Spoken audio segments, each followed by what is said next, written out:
Hey, this is Noah Averback Katz, Rin on Star Trek Discovery, and you are listening to Kneel Before Pod. Kneel Before Blog presents Kneel Before Pod.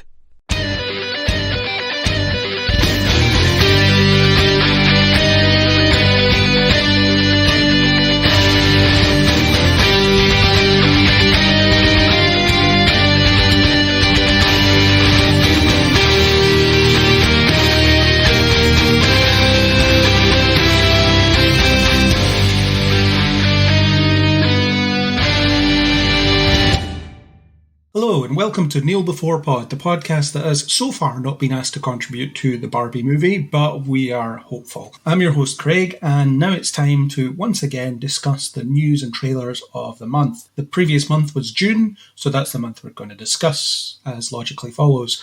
My victim/guest this week is a man who needs no introduction, but is getting one anyway. Aaron, hello. I don't know if I can live up to that. I think I do need an introduction. Oh, you got one. So introduce me. It's Aaron, our resident gamer and potentially hater of fun.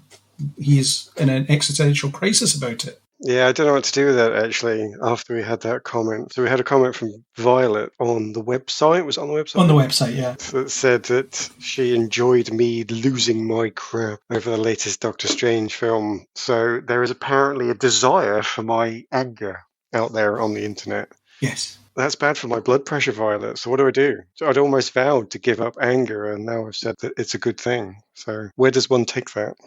You need to embrace it in some way and make it part of yourself so that it doesn't wind you up. Just make it something you enjoy, which is a slippery, dangerous slope. I don't think enjoying being angry at people and things is a good thing in any measure. That's what a lot of the internet subsists on, though. That's just, I want to hate this, and I'm going to watch every episode just to hate it, so I can tell you how much I hate it.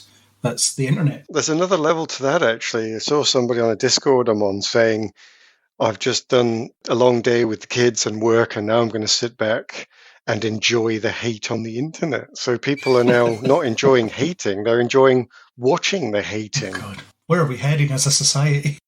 I know. As a media-consuming society, it's not great. But anyway, that's your introduction. Are you happy with your introduction? I don't know yet. We'll see what sort of person I end up as at the end of this. Well, let's start with stuff you might be liking or hating or somewhere in between. We usually start this with a bit of a roundup of what we've been consuming since last month / last time you were on. So what have you been watching? I'll give you my list and you can tell me what you want to hear about. Okay. I've got Outer Range, Stranger Things 4, Love, Death and Robots 3, Obi-Wan Kenobi, and Umbrella Academy Season 3. I've just started that. What is Outer Range? I don't think I've heard of that. That is one of the latest offerings from Amazon. I think it's one of their own productions. It stars Thanos. I can't remember his name. What's his name? Josh Brolin. So it stars Josh Brolin as a modern-day rancher who encounters a phenomenon out in one of his fields. Or at least, this is all where it starts out, so I won't spoiler it. But he encounters this scientific phenomenon out in his fields, in the outer ranges, if you will, of his field. It's almost sort of art house, where the outer range is referring to other things as well. And it becomes quite existential, and the style of it is quite arty, I think. You're not necessarily expecting that. But that enabled me to watch it with Laura. She ended up watching it too. So I would say it is science fiction, but it's not... What's the opposite of art house? What do I call normal sci-fi these days? Mainstream. It's not your mainstream. That feels weird as well, by the way, calling sci-fi mainstream. It never used to be. So there is a mainstream sci-fi, and somebody has tried to reclaim an arty sci-fi from Amazon through it. It is interesting, but you've got to want to watch that style, I think. If you're going in there thinking, oh, I'll just add this to my list of DC and Marvel, then you're not going to enjoy it. But I did enjoy it, and it set itself up for a second season, as these things often do, as long as it's made enough money and Amazon's not going to collapse and so on, then it'll carry on. Yeah, and the good thing about streaming services is they can fudge how much money it made if they want to make another one. Really? I keep seeing how Netflix is being destroyed internally by its own funding model, so I just assumed that lie was not possible. What, as in just continually making content without having the money to actually pay for said content? Who knew that wouldn't last forever? Yeah. Well, I suppose Amazon can rely on other areas of its business, so it cheats in that way. But I have not looked into the finances, so I actually don't know. It's not for us to worry about. We just watch stuff. We don't have to care about how they pay for it. It's not us trying to make it. But that sounds interesting. Umbrella Academy Season 3, how's that? I know you've been a fan of the show prior to this. Am I right in thinking this is the first appearance of Elliot Page, as he is now known? Yes, and they handle the actors' transition by having the character transition as well. And apparently, I was looking at this the other day, they put quite a lot of effort into it in getting in professionals to comment and guide them through the process. So I can actually say through research that they have handled it with effort and thought. And on screen, it's reasonably fast. You don't get lost in it, but interestingly, enough groundwork has been done with the character that was Vanya in the previous series that it does actually follow on. And I don't honestly know if in season 2, Elliot Page put much of himself into that character. It was requested or it was selected for that reason or not, but it does actually just kind of carry on. So it's nicely part of an existing plot, and it isn't somebody who's just done it to make a point out of it, which is always good. But yeah, how do I enjoy Umbrella Academy? Umbrella Academy, for me, is a bit like Legion. It's a weirdness that I can actually get behind. I struggle very heavily with silly. If something is silly to me and the purpose is to be fun, that's where my name as the fun hater comes from. I do struggle with things that are silly just for the silliness of it. Whereas things like Legion and Umbrella Academy, they're quite wacky, but it always seems to have a certain control to it. It's not just farce for the sake of farce. So I'm still enjoying it, actually, and probably tickles the same bone as Legion did. Whether that makes it a selling point for you or not, I've no idea. No, it does. I have meant to watch it. I just haven't ever got around to it. But I was curious about what they would do about the elephant in the room, so to speak, the gender realignment that happened out with the universe of the show. But it sounds a bit like art imitating life, imitating art type situation. As in, this happened in the real world, so we'll just make it part of our story at the same time. I don't know the history behind it, but if somebody came to me and said that the storyline that Vanya went through to become Victor matched the storyline in real life that was Ellen Page realizing that he was Elliot all along, then I would say fair enough, because I think actors do contribute to their series. And some of the stuff you read online where Elliot's telling you about his life, you think, okay, yeah, fine. That actually does match up with Victor. You are giving some of yourself here. But yeah, I don't know. If there's a chicken and an egg there, I've no idea which order it is.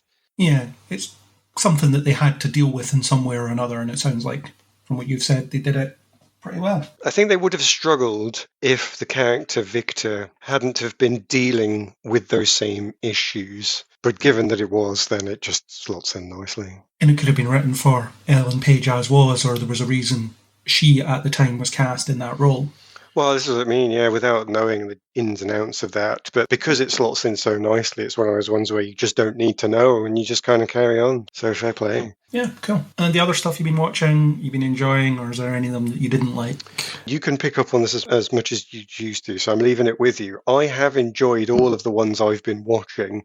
I'm not going to pretend for a second that all of them are as great a quality as each other, but I am going to state that, yes, I have enjoyed all of those things. Now, I know that there's something flashing in your head right now, so I'm going to flick it back to you and I'm going to ask you, is there one of those that you were hinting at there at all or not? Not particularly. I was just wondering what your general feelings were on your media consumption choices.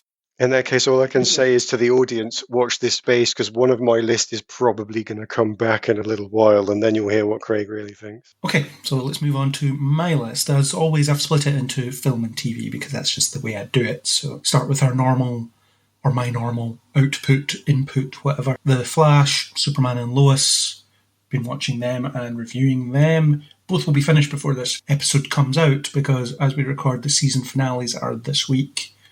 Hopefully The Flash is moving into its final season next season. They have said that it might not be, which to me sounds a bit like a threat, to be honest. It has to end sometime, and it's long past running out of creative ideas. It's in a vacuum of creativity and quality, really. Superman and Lois is still good. Looking forward to season 3. I really like a lot of what they're doing in season 2. So keen to see that continue. New on the review trail for me is The Boys, but it's not new for me for watching it. I've watched season 1 and 2 before now, and I'm reviewing season 3. Really enjoying season 3. I think they're doing what they usually do, as in throwing the social commentary in your face, and they're doing a lot more explicit things this season in terms of visual content, which I'm struggling with, to be honest. I'm sure I've said before that I'm pretty squeamish when it comes to these things, and some of the stuff they've done has made me feel a bit sick. Is it gratuitous, or is it an organic part of the story? I could make arguments either way. People could make arguments either way. But I am enjoying it. I'm really liking what they're doing with the characters, and it maintains the things I like about it. Certainly in season 1, I was worried it would be a show that I would struggle to get into because it is that darker side of things. But it does have characters that represent the other side of it, and it's kind of part of the whole DNA of what they're trying to do, is that it explores how to be good in a world that doesn't let you be good, in a way. So still really enjoying that. Season 3 has been strong output from them, and seeing Jensen Ackles in a very different sort of role, a lot of fun. So if you catch up with it, you'll get to see Jensen Ackles play a really dialed up Captain America, where the man out of time stuff means that he's completely racist and sexist and all the horrible things that people used to be that were accepted. So he's not the old-fashioned Captain America who is old-fashioned values in the good sense of the phrase. He's old-fashioned values in the worst sense of the phrase, which you would expect from a show like that. So you might have fun with his performance if you catch up. I lost track on season 2. Interestingly, for the reason that you said, the opening of season 2, I had to turn off because Laura was in the room or coming into the room, and it was so graphic that I knew that it would really upset her to see it. And I thought, well, I can't watch that in front of her. And oddly never went back. I wasn't actually against The Boys, though. I probably would have kept watching it.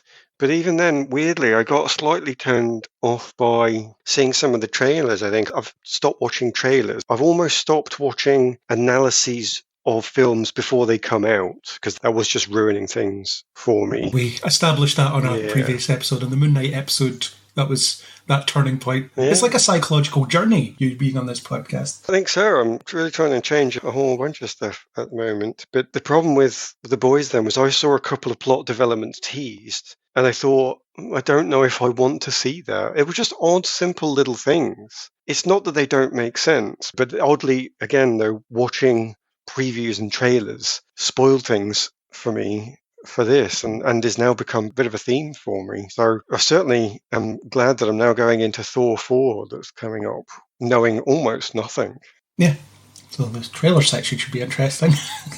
No, well, this is a different thing where someone says to you, watch these trailers, then I can't say no. He does his homework for the purposes of this entertainment. So The Boys, if you do go back to it, it'll be one that you make sure to watch when you're on your own and no one can walk in and see some of the graphic stuff on screen. Yeah, anything that involves any form of physical torture and horrendous stuff like that is not going to be a general viewing in this house.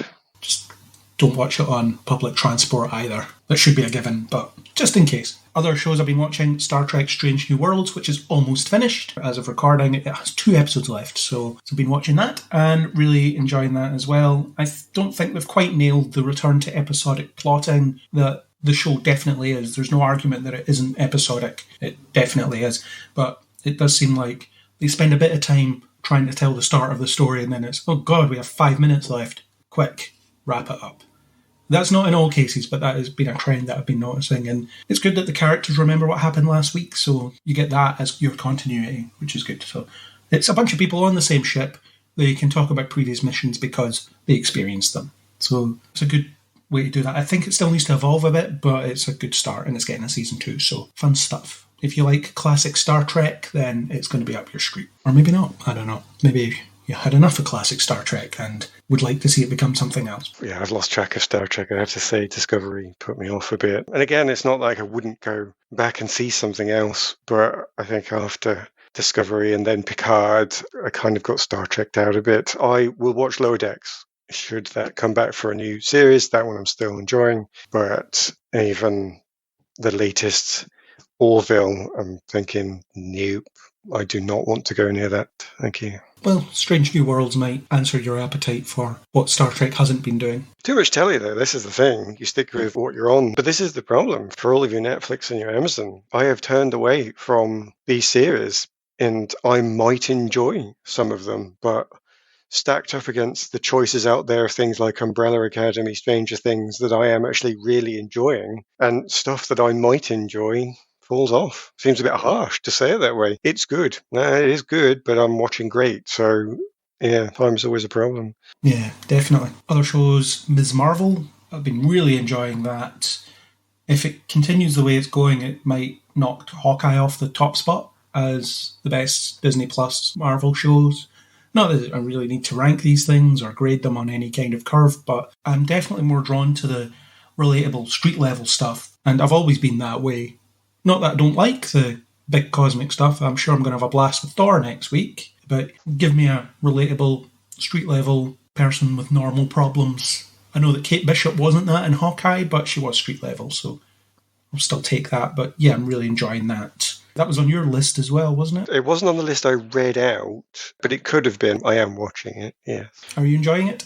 I am enjoying some of it. Obviously, the cultural element is there, and they've put a lot of effort into it, and I will say that I've definitely enjoyed seeing that. It's been very accessible for somebody who isn't in this other culture. Although I do think that in Britain we have it a bit easier to make a connection to the Indian and Pakistani cultures just because we've got more of those cultures out here. Like in America, you've got Latina cultures and you've seen more of them. So I wonder if it's stranger for the Americans to see something that new. I have to admit, I still don't know anything like about it enough that I could say I'm familiar with it. And I think the show's done an excellent job showing it to me and saying, here's a completely different culture to yours. Look at all the parts of it.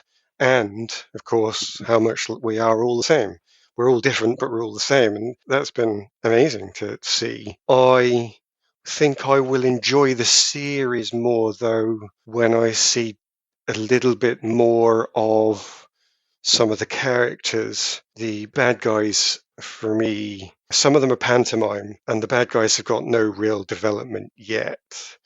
But maybe when we go to the next episode and they actually go out to Pakistan, then we will get that development. So if we do, then that's great. And then some of the main characters, difficulty for me, obviously this show is not aimed anywhere like me. I'm an older white male, it's never going to connect. But looking at some of the stuff that we've had, the foreground is very much something I thought I'd seen already with a love triangle. And the main character's a bit useless, but obviously she's going to come into her own. And then the sidekick boyfriend, part of that love triangle. But he's the one who's going to be the guy in the chair for her. And he is almost literally a guy in a chair sometimes. And so I think even with those foreground characters, I'm going to enjoy it more when they're not quite so teenage series that I've seen before. There's a show there that's developed lots of new things that I've never seen before. And it's very inviting.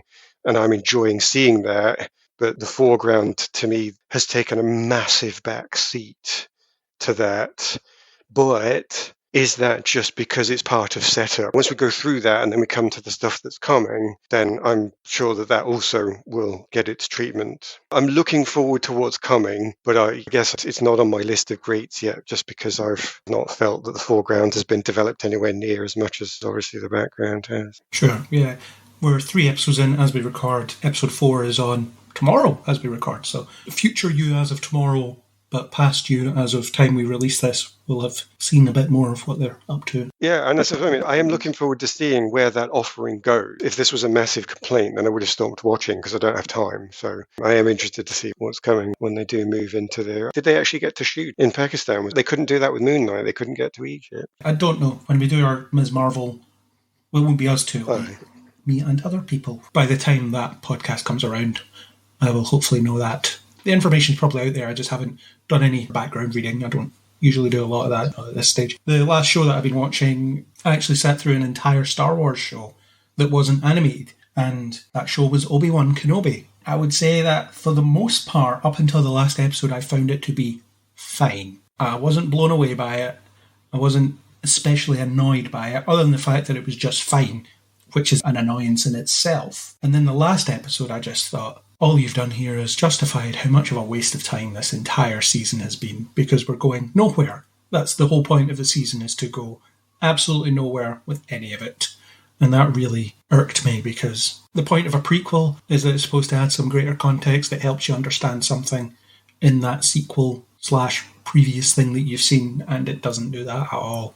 It just feels like, to me, that Star Wars, when it comes to these legacy characters, is running in place a bit. It's just trying to preserve some kind of bizarre status quo, so didn't enjoy it. We're hoping to get a podcast together talking about the whole show, because I had some really strong thoughts on the finale that I would like to get recorded, but we'll see if we can put that together. So yeah, that was it. My thoughts on the finale of Obi-Wan, awful, and it sullied the rest of the season for me, really. That was the one I was hinting at earlier, for those who wondered. But I'll still say that I didn't hate it, but I won't say that I thought it was as good quality as the rest of it. I will also be interested to talk about the finale. I thought that the thing that they were going to explain to us that gave us the extra depth was something they gave us in about 2 sentences of exposition at the end. And I thought, that's a shame, because if you'd just built the entire series more around that, then you could have really given us something. So in that last episode, I saw what I thought the series was trying to do, but obviously then it's a massive shame that I don't believe that they gave us enough of it. Obviously you didn't feel satisfied. I didn't feel satisfied. I just saw the door that I wanted to have been opened just suddenly shut on me before I realised it had actually been opened. It is a shame. Weirdly, of course, I've just said, as being a slightly older white man, this is going to be my show, because I am going to be interested in seeing somebody who has lost confidence through getting older.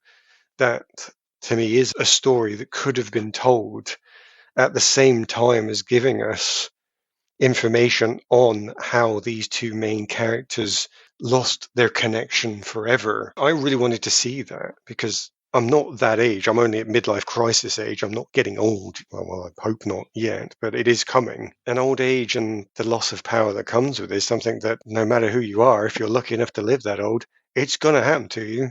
They are talking about finding the cure for aging, but it's certainly not available to everybody at a local chemist yet, so watch out for it. So I thought it was all there. There was a promise of something that could have been there. That was a rich enough soil to plant in, but it didn't really come out as I wanted.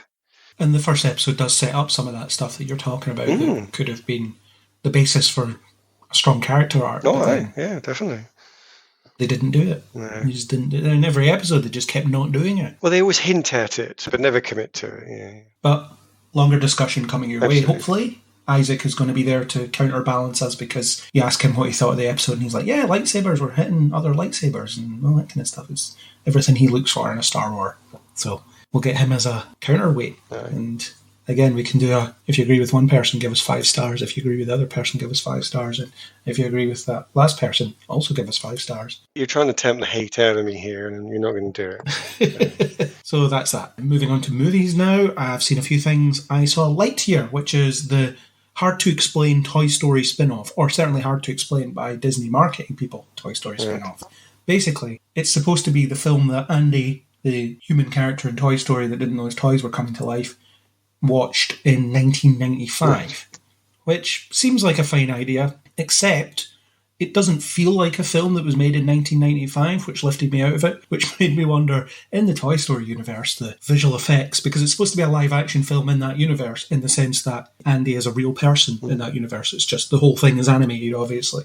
So, from that point of view, the actor playing Buzz Lightyear in the film that Andy would be watching is a real actor. And I would have quite liked to play with that visually, as in whenever there's some kind of complicated effect shot, it looks a bit dodgy against the crisp live action, in inverted commas, elements, stuff like that. I don't think your target audience would necessarily have got the joke. It's something they would have got a bit later, but it would have been fun to see that. And if they could have based it less on something like Guardians of the Galaxy and something more like Lost in Space, the movie that came out with Matt LeBlanc around that time, it might have been just a fun little mid-90s sci-fi satire thing, but instead it's just an animated film that looks like and feels like it was made in 2022, which I feel like is a bit of a missed opportunity for it. I think what's presented is good, and it works pretty well, and it's a shame to see that it's not made as much money, which could be down to audiences being conditioned to expect Pixar movies to release on Disney Plus and not bothering to go and see it because everything else they've released has been for free,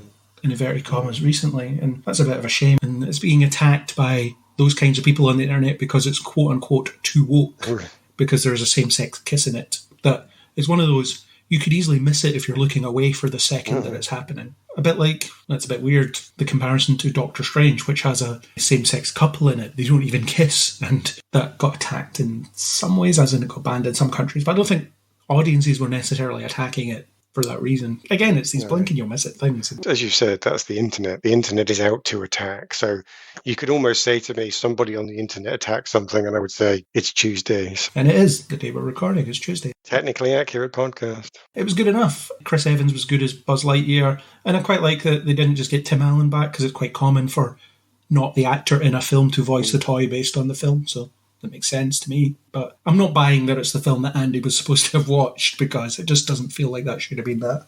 But again, whatever. It's a perfectly fine sci-fi family movie. Maybe something to just stick on Disney Plus when it appears, which won't be too long away, probably. Something else I saw was Jurassic World Dominion, which I thought was awful. It's 2.5 hours of my life that I'm not getting back. It does nothing with the old characters, does nothing with the newer characters, does nothing interesting with the dinosaurs. It has a story about, believe it or not, locusts eating crops and stuff. So that's what you want in your dinosaur movie, isn't it? Locusts, apparently. It's just nonsense, and I really hope that this is the last of these for a while, or possibly ever, because you've really milked that franchise concept for all it's worth at this point. For a film about dinosaurs acclimating to the wild and the world learning to live with them, it's not about that at all. Yeah. That's what they tell you it's about, but it's not about that at all. Don't be fooled. But one of the more interesting things was, I'm not even going to call it discussion, confrontation, I suppose, I had with someone at work about it in the day job. And I wasn't going to get involved in their conversation because they were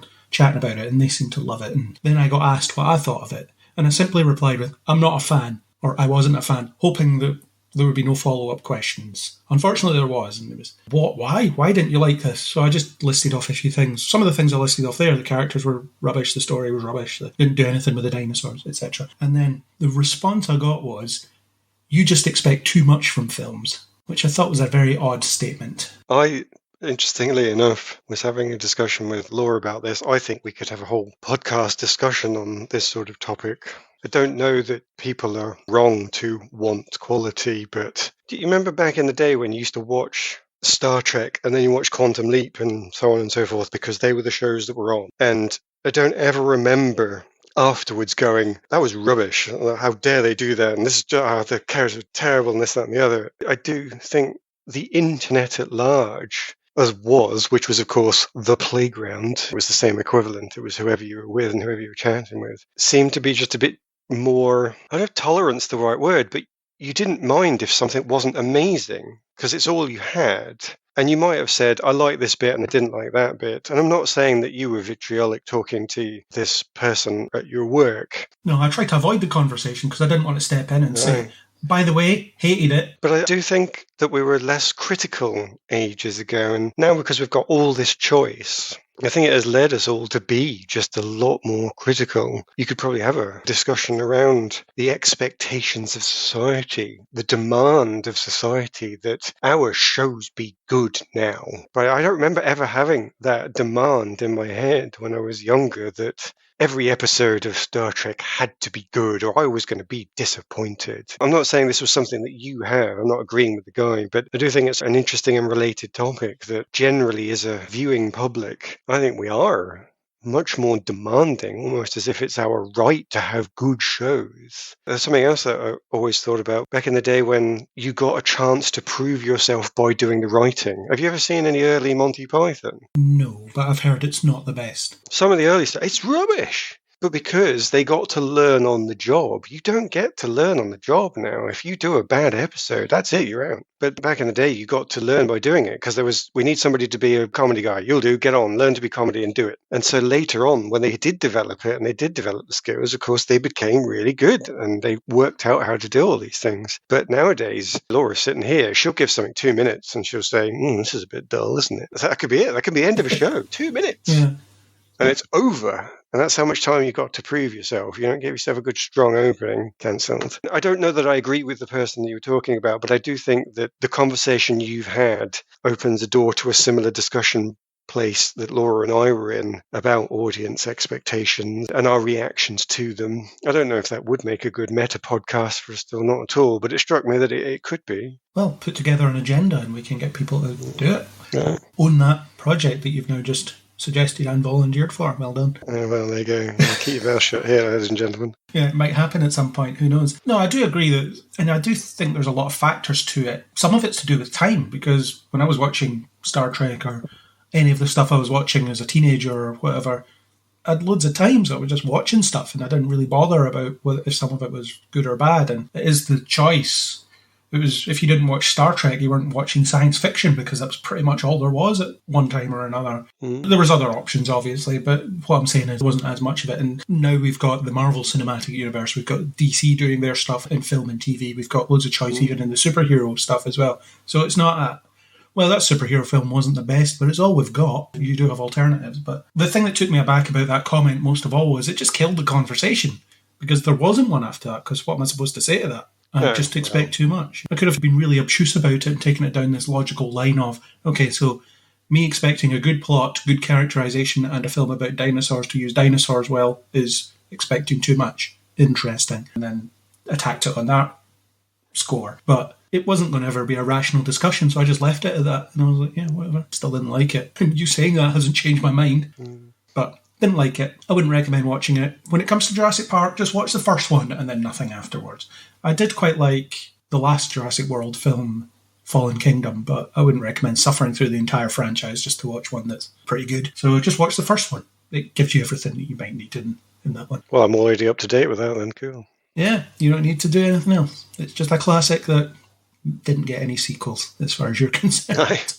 The last film that I watched was Elvis, which is the most recent film I watched as well. It was fine. I didn't know an awful lot about Elvis before going in, and I didn't feel like it gave me a lot of extra information I didn't already have. So it's interesting how much I was aware of without really knowing I was aware of it. It's one of those things that you don't think about it because it's just in the cultural osmosis, and you're like, okay, all right, that's where that came from, or that's what that means, and that was that. But it's more about looking inward to Elvis rather than Elvis himself. The lead performance from Austin Butler is excellent, and Tom Hanks, he's always good, so he does a good job, but he's the lead character, so he's looking at Elvis outwardly. But it's one of those birth to death biopics which are always difficult for me, because it just gives you the bullet points, gives you the headlines of their life rather than actually exploring anything. The best biopics to me are, here's like 3 weeks of their life that ends up being a bit of a summary of their entire life in a way.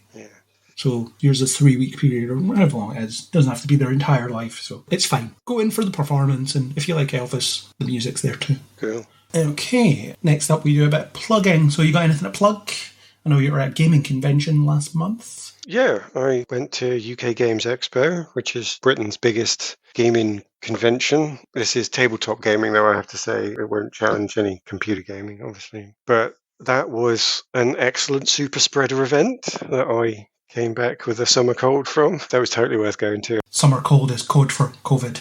Oh, I actually got COVID after that. I can actually trace that. Okay. Delightfully, I managed to get 2 different bugs in the last little while, but I won't call that the highlight. I will say that it was back to full swing. It was back to the numbers of people. There was something like 25,000 unique visitors, almost 40,000 tickets sold. So it was a big event for us. I highly doubt that challenges Gen Con in America, but for the British, that was a massive event. I ran a few games there myself. I didn't pick anything up this year, but I will say for the people that are interested, Kingmaker is getting a Kickstarter in the autumn, which, for those that don't know it, is a remake of an old 1970s game using modern rules.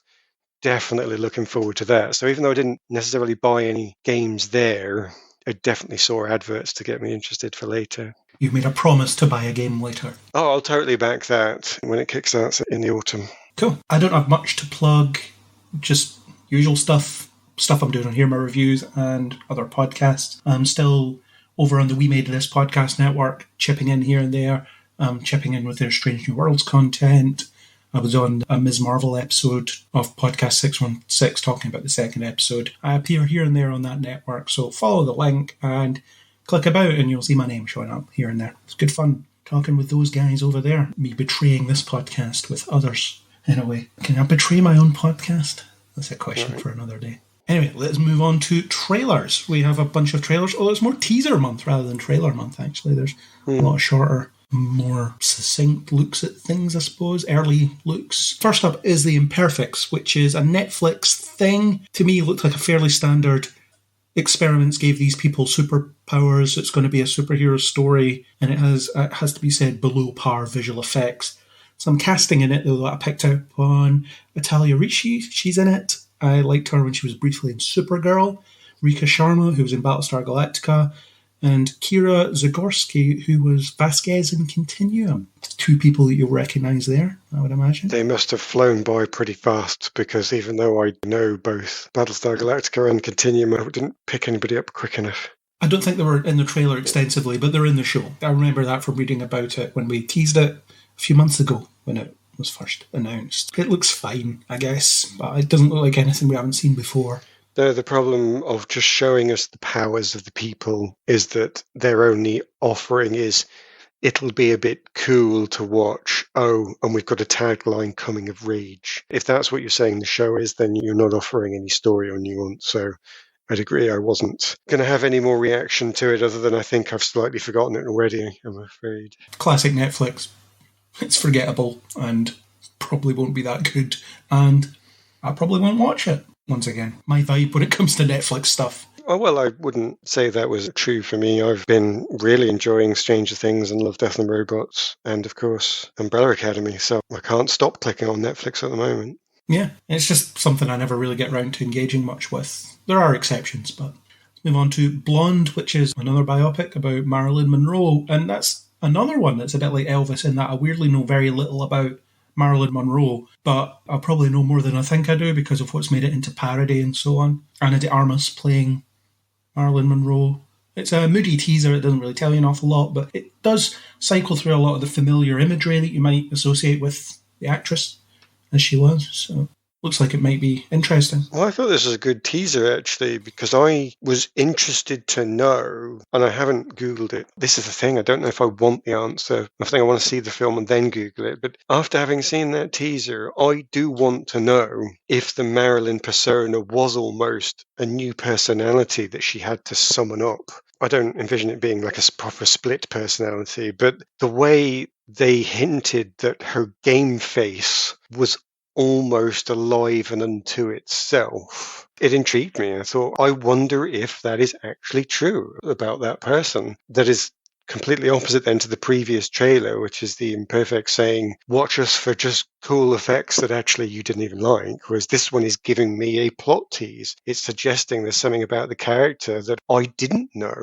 Because if that's true, I had no idea that's how Marilyn got through her shows. So I would say this was a really good teaser, and I would watch the film based on that. Yeah, there's the Marilyn Monroe that the public sees, and then there's this damaged person that exists behind closed doors type thing. It's not a new plot, really, but it would be interesting if that was part of who she was, and that's what led to what happened to her. But yeah, it'd be interesting to see if it can cut through all the cultural osmosis that exists around that person, because it's one of those, almost doesn't feel like she was a real person in a way because of how heavily parodied it's been, or she's been in various things. Another thing from Netflix, we've talked about this a few times actually, it's the Addams Family prequel reboot-ish thing, Wednesday, that is essentially Wednesday Addams solving supernatural-ish crimes at high school, and it's done by the producers of Smallville. So it's essentially Smallville, but the Addams Family. The tease is just of her suiting up, so to speak, if her suit is the pigtails. Yeah. It's the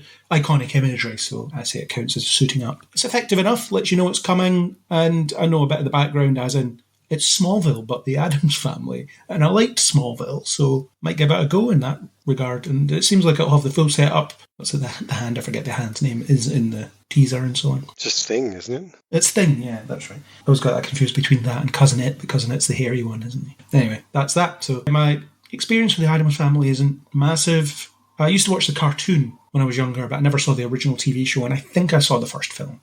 Oh, and I saw the most recent animated film, which wasn't very good. Or the first most recent animated film, there was two of them. But I didn't like the first one, so I didn't see the second. It was complicated. Yeah, it's a long, storied and adapted property. Yeah, it's one of those ones where it'll be worth a shot if you like the cool character that they've presented in front of you. It's always going to be worth a go. So I'll give it a go. And that's all you can expect from a teaser. I mean, that's a real teaser. It was just, you want to watch Wednesday, don't you? Yeah, probably do, actually. Done. The deal is done. We all walk away. So it did its job. Yeah, coming soon. Probably sooner than you think, because Netflix's approach is, here's a trailer, it's on next week. Moving on, we have the next Disney film, animated film anyway, Strange World, which I think looks really good. It's the usual initial animated Disney tease, as in it's high on energy and visual flair, but light on detail. I'm fine with that. I quite like just getting a flavour of it. I do like the classic quality to the trailer presentation. The visuals are amazing. It is that old school adventure vibe, that exploration, but it's the exploration of this strange world. And I put a note here that it reminds me of the video game Spore, with some of the life form imagery. Don't know it, but fair enough. It's one where you essentially create life and then watch it evolve. I can only agree that's what it was. I didn't get enough out of it to think, oh, this will be a completely different offering than any of their previous offerings, because you're kind of expecting a fluffy, heartwarming story transposed into a new environment, which they have done. So I guess I'm not massively excited, but equally I feel like I trust that they will do that transposition well enough and I'll probably like it. So good enough. Yeah, fair play. Bullet Train is up next. It's the second trailer for that, and it's that second trailer I feel like I wish I hadn't watched, actually, because it kind of shows an awful lot. It shows far too much. I like the first trailer more because it showed a lot less. But nevertheless, I think the aesthetics looks amazing. It's a really fun Brad Pitt performance as well, by the looks of things. I love it when he goes and does these over-the-top action movie things. It feels like he doesn't do them that often, but when he does them, he seems to have a blast doing them. And I know he said recently that he might be approaching the twilight of his movie career. So if he goes out and hangs like this, which I hope it will be, then great. Oh, Twilight, good grief. He could carry on if he wanted. He's in his 50s. It's a bit melodramatic. From his point of view, he says he's approaching the end of his movie career, maybe. If he's choosing to, fair enough. If he's saying that it's the twilight of his heartthrob action career, fair enough. But otherwise it seems a bit melodramatic to say, I will never get work again after this. Probably will. I don't think he's saying, I'm never going to get work again. It's more that don't want to work again after a certain point.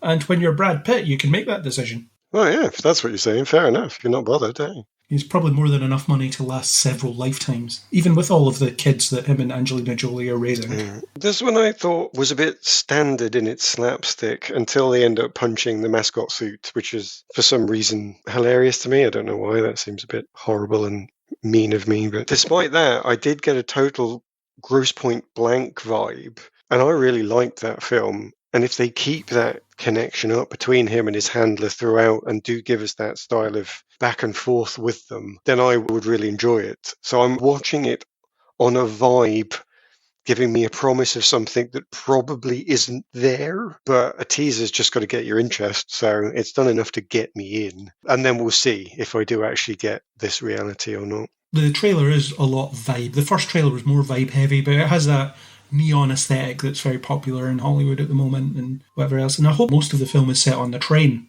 because I quite like these enclosed location type action movies. But that's the joke, the fact that he can't get off. That should be the thing they keep coming back to. That's their running gag, that constantly, no matter what he tries to do, he still, for some reason, never manages to get out the door. There's good comedy in there if they can pull it off. Yeah, so we'll see how that goes. It's out early August, so we can go see it in the cinema as a group, perhaps, and take it all in. Next trailer is the next offering from the DC, I don't even know, universe of films. It's another DC film, and this one is the maybe spin-off of Shazam, maybe not, but it's Black Adam, The Rock playing Black Adam. Well, The Rock playing Black Adam, I suppose, is maybe more accurate.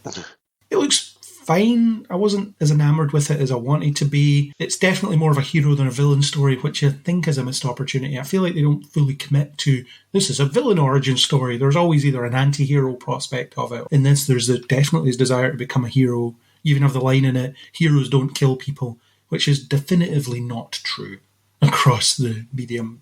It's as if they're acting like, oh, this is the first hero that takes lives. No, it isn't. and it won't be the last. The Rock was never going to play a bad guy, though, was he? That's just not in his contract, isn't it? I don't know. I thought he had a contract that set up that he can't play a bad guy. He has to play somebody that, at least at the proving point, is somebody that kids would want to be. I know he can't lose fights, that's in his contract, but yeah, maybe you're right. Maybe there is something about that as well. So he's playing a not bad guy who is a villain in comic books who can't lose a fight. Excellent.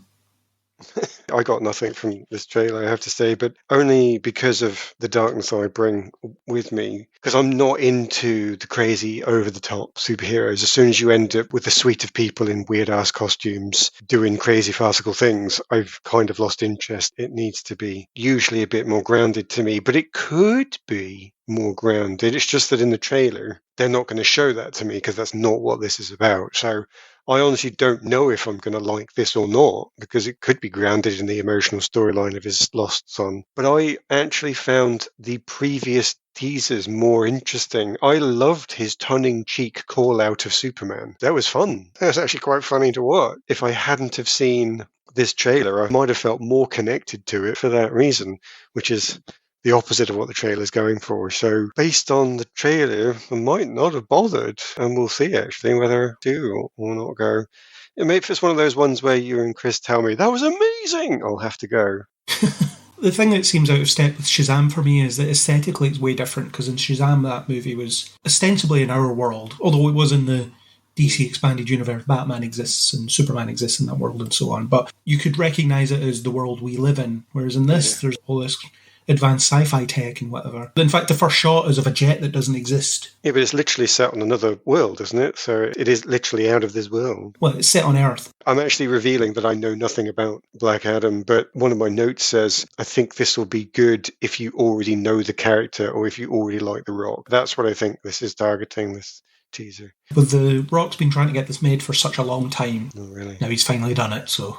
Yeah, The Rock wants what The Rock gets, or The Rock gets what The Rock wants, whichever way around you want to slice it. Very different, but yeah. Up next is The Munsters, which is basically I assume a riff on the intro to the old TV show, something I'm not aware of. I've never seen the old show, but it just seems like it's doing that again, although it's kind of aware of that. Maybe it has a bit of a tongue-in-cheek commentary on nostalgia bait, as in, here's a thing that you liked, and we're going to do it again, so that hopefully you like it by us just referencing everything it used to do. And it's in colour now, which is that big difference, I suppose. So I don't know if it's going to be something a self-aware satire of itself. I don't really know anything about the Munsters. No, I thought this was a difficult one for that, actually, because the Munsters is so old that your younger audience isn't going to know them. And you're at the stage now where their parents also aren't going to know them.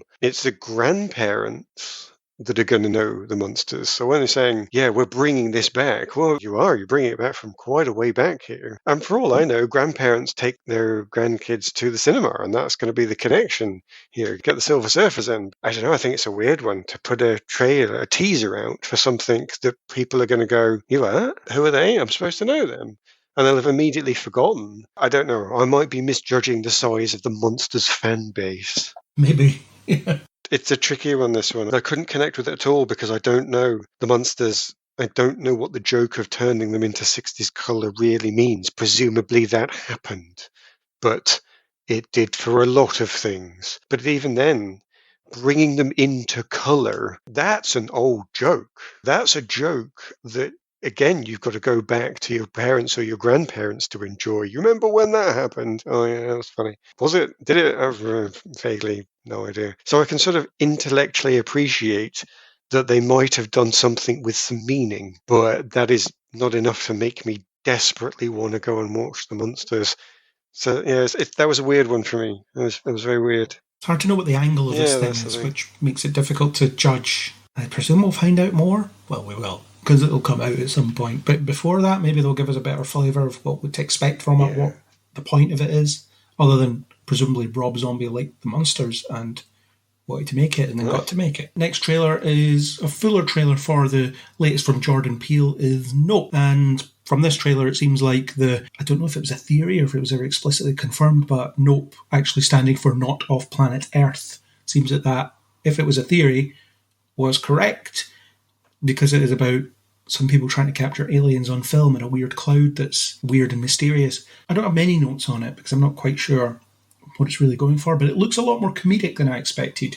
I guess it's because of Jordan Peele's other work that I've seen. It's been more skewed along the social commentary, more serious side of things. Not that there wasn't humour in there. In fact, some of the social commentary was humour, especially in Get Out, where the joke was people who are kind of racist or completely racist trying to pretend that they're not racist. That I would have voted for Obama for a third term joke and all that kind of stuff. Poking fun at the people that say that seriously as if it's supposed to make you this paragon of equality when it really doesn't. It just makes you sound like an ass. I don't know that this film won't do that. It might, but it just looks a bit more comedically leaning than I expected. I'm expecting that. I'm expecting there to be something behind it. I'm expecting the marketing to be showing you one thing and then actually get something else out of it, because it is about something that is hidden. As an alien film, it's a monster film. They have to keep it hidden. And therefore, naturally, you're assuming that there's going to be plot that is hidden with it. Now, if at the end of it, it just turns out to be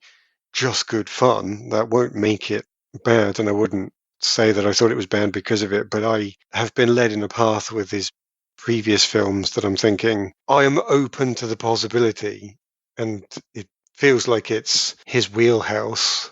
And would he leave it? Maybe, don't know. Yeah, I'm expecting that it's just an angle. The comedy is there as an angle, and you're going to see it put against some horror as well, because he likes his horror. So I am expecting the two to just be balanced. But that's actually almost what I want now. I've decided to try and avoid analysis and too many plot-heavy trailers. I'm actually glad that I don't know, because I want to go in and discover it for real. If we were going to do a massive analysis of this up front, I'd be back to my problem of not really going to enjoy the actual show now. It's a good trailer in that respect, then. It piqued your interest. I tell you one thing that I wrote down here that made me think there is going to be something more. There's a line in it, I don't know if I'm going to get it right. This dream you're chasing where you end up at the top of a mountain is the one you never wake up from. I'm not convinced I know what that means, but it seems weird that you'd put that in and then it not be some sort of message or analysis in there to some degree. And it doesn't have to be social commentary. It can just be about chasing a dream. It can just be a Moby Dick story. And when you chase, that actually ends up ruining your life. So I'm not expecting that it's definitely social commentary, but I'm thinking there's got to be a theme or a message in there somewhere, and I would enjoy looking for it. So we'll see.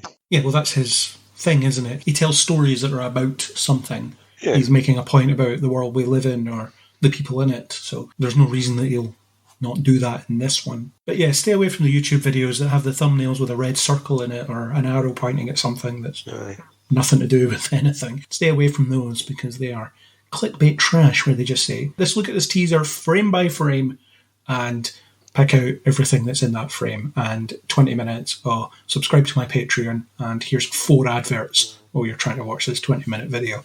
All right, embrace the hatred.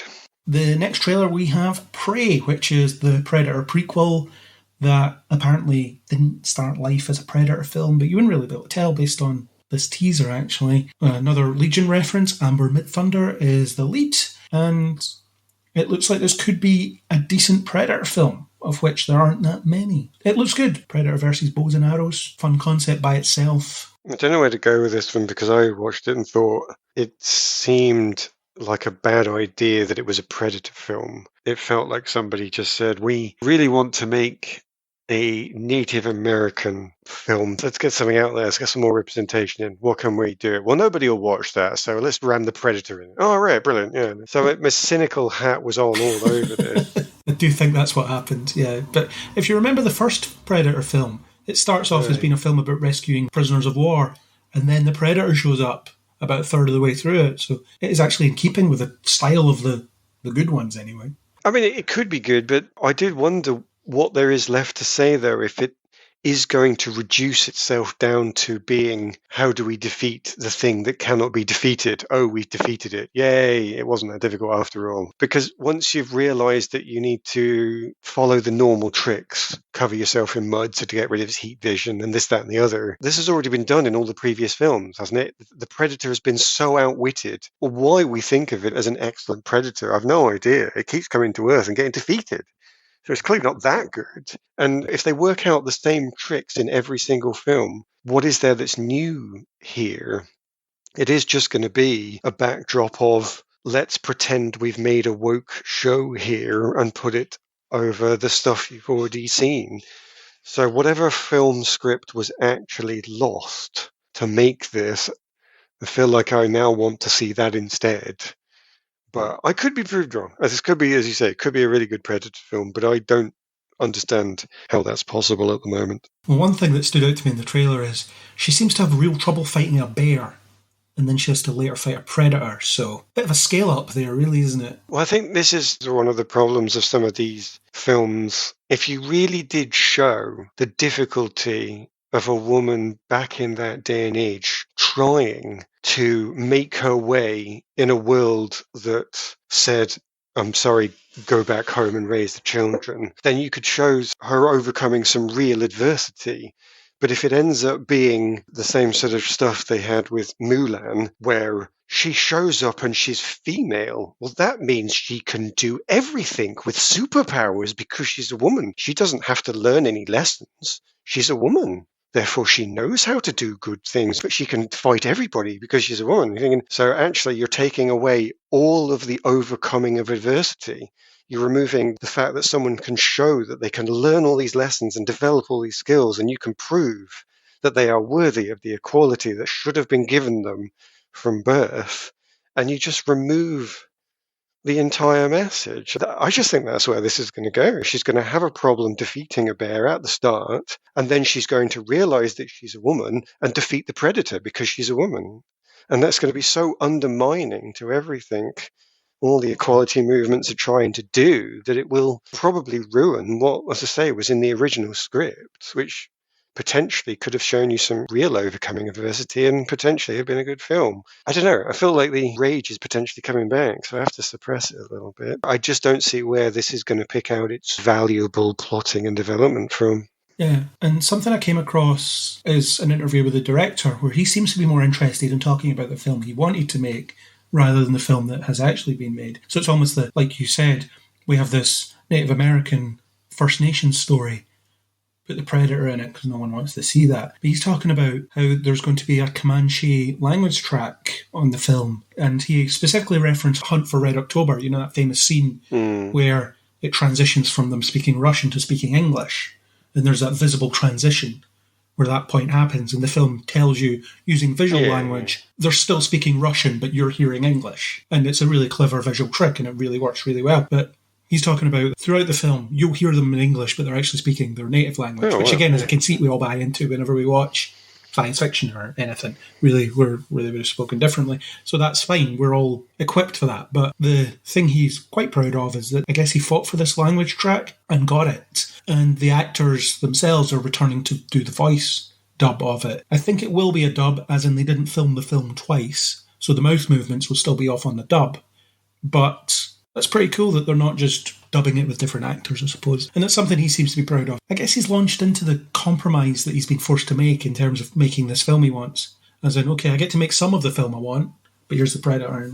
Well, such is life. Anybody that says, I deserve to get everything that I deserve, no, you don't. Life isn't fair. Get over it. So, yeah, he's had to suffer the problems that everybody's had to suffer. But it is a massive shame because all of these achievements that he's going to get could be shrouded by having to have made a naff Predator movie. And that's what it will be remembered for. It'll be remembered for being a Predator film and not for anything that it could have otherwise been. Anyway, maybe it'll be amazing. Really enjoyed the first half, went downhill when the Predator showed up. That could be the review. But we'll see. I'll give it a watch. It's going to be on Hulu, so it's not going to be a cinematic release, I don't think. Or maybe it'll get a limited one, I don't know. But it's Hulu that are releasing it, which is probably Disney Plus for us. Next up on our list is one that I'm really interested in finding out your view on, is the Gotham Knights trailer, Now, for background, this is the latest CW show about people picking up the pieces after Batman's not there that isn't Batwoman. It's this similar premise, just with more, maybe not more main characters, I suppose, whereas Batwoman had one main character and a lot of people on their team, and it will share some characters, which we might talk about. But I'm interested to find out your view on this, because we discussed Misha Collins' casting some months ago, and the possibility of you watching it for that reason. So now you've seen the trailer, what do you think of this? Well, it's terribly CW. That's my thought process on it. There's a lot of pretty people being very stressed out about being so young and clever, and that youth and cleverness is what they're going to use to defeat the adults of the world. And I've almost forgotten how it's going to be in anything to do with Gotham. Oh yeah, somebody's the daughter of the Joker and somebody's the adopted son of Bruce, but it makes no real difference. Does it? Could it just have been a CW show set around somebody who'd lost their father? I couldn't really see any important connection to DC there, unless I missed it. No, there was some stuff peppered through. So you've got Misha Collins playing Harvey Dent. He's referred to as Harvey in the trailer. There's the brief shot of possibly the worst-looking Batman kill you've ever seen, and batarangs and things like that. And, of course, the Batcave is mentioned, and there's a weird conversation where Harvey says to the lead character, whose name I've now forgotten and haven't got written down, "Did you know your dad was Batman?" Which seems like a very leading question for a lawyer as well. Yeah. I was trying to be a bit flippant there with it has no connection to Batman, because obviously it has a connection to Batman. But what I mean is, could this have been repurposed from something completely different? And somebody said, I want to do a show with some kids that uncover truth about their past. And somebody, again, like we were discussing with Prey, the producer said, oh, yeah, I can't really show that. I can't really do anything. Nobody will watch it. But if you make it Batman, then I can push it. All right, fair enough. So scatter a few batarangs in there. Make the lead adult character Harvey Dent, because he's a good adult character. Just paper it on. I'm struggling to see what it is that's going to make this interestingly DC, interestingly Batman. The daughter of Joker is just someone who happens to say, I'm the daughter of Joker. She didn't seem to be crazy or anything. She didn't seem to be disturbed at having one of the worst serial psycho killers as a parent. She seemed a little bit of a teenager who was slightly rebellious, but I would have expected her to have been massively screwed up. So it felt like the CW wants to put some pretty people on. They're not really going to commit to the horror of being the Joker. They're not really going to commit to being the son of a slightly disturbed vigilante. It's just going to be pretty young children solve crime, I think. And I don't know. I always feel like I'm doing the CW harm by saying this, but it just seemed a bit CW. Tell me what I've missed. Tell me the amazing stuff that I have missed that actually I'm going to wish I'd seen this. And you can say Misha Collins, but you've already said that, so give me something else. No, you've pretty much caught everything. I'm not going to try and forgive this for what it is. As many listeners may know, and as you know, I'm a fan of CW shows. I watch a lot of them, and I think some are better than others. And yeah, this one does seem very, very CW in the worst sense of the phrase. It opens with a bunch of rich people having a party at a mansion. Super relatable there, we can all see that. Teenagers causing mischief at, I guess, Bruce Wayne's mansion? Great, okay. Wayne Manor, I suppose it's called. It actually has a name. But that's it. It seems like the characters are already inaccessible. Obviously, it's just a trailer, and I can already see the ins and outs of their childhood trauma that will catch up with them. So the daughter of the Joker, you'll probably find that she is a bit messed up, and there'll be some backstory about her bouncing from foster home to foster home or something like that. You can already almost see the conversations that will play out. And I think back to that first poster, which is just them all standing in a rainy alley, and then it says Gotham Knights, and it's, okay, what about this is Gotham, other than, it rains a lot in Gotham, I suppose. In the Batman, it rains in almost every scene, so fine. Gotham, it rains a lot. But it also rains a lot in, I don't know, Chicago, where this could also be set. But I do think it was built from the ground up as what this is. But it did make me think, when they announced it, that Batwoman's days were numbered as a show, because it is a very similar concept. Right. As in, Batman's gone, here's people that are going to be doing what Batman does, but when he's not here. Yeah. But I don't understand why this needs to exist. And I assume they'll all get costumes at some point. You've also got a Robin in the show as well. So this will be a slightly alternate take on Batman, where some of the iconography exists and some of it doesn't. So this will be his Robin. Obviously, we're not used to him having an adopted son in other lore we've been exposed to. But I am wondering where this obsession comes from with, let's do a Batman story, but let's do the Batman story after Batman's gone in some way. That's 2 now on the same network. Yeah, it's just a way of squeezing more and more juice out of a favourite fruit that was eaten long ago. That's all. Yeah, I'm not enamoured with this at all. I don't see what there is in there that's going to be of any interest to me.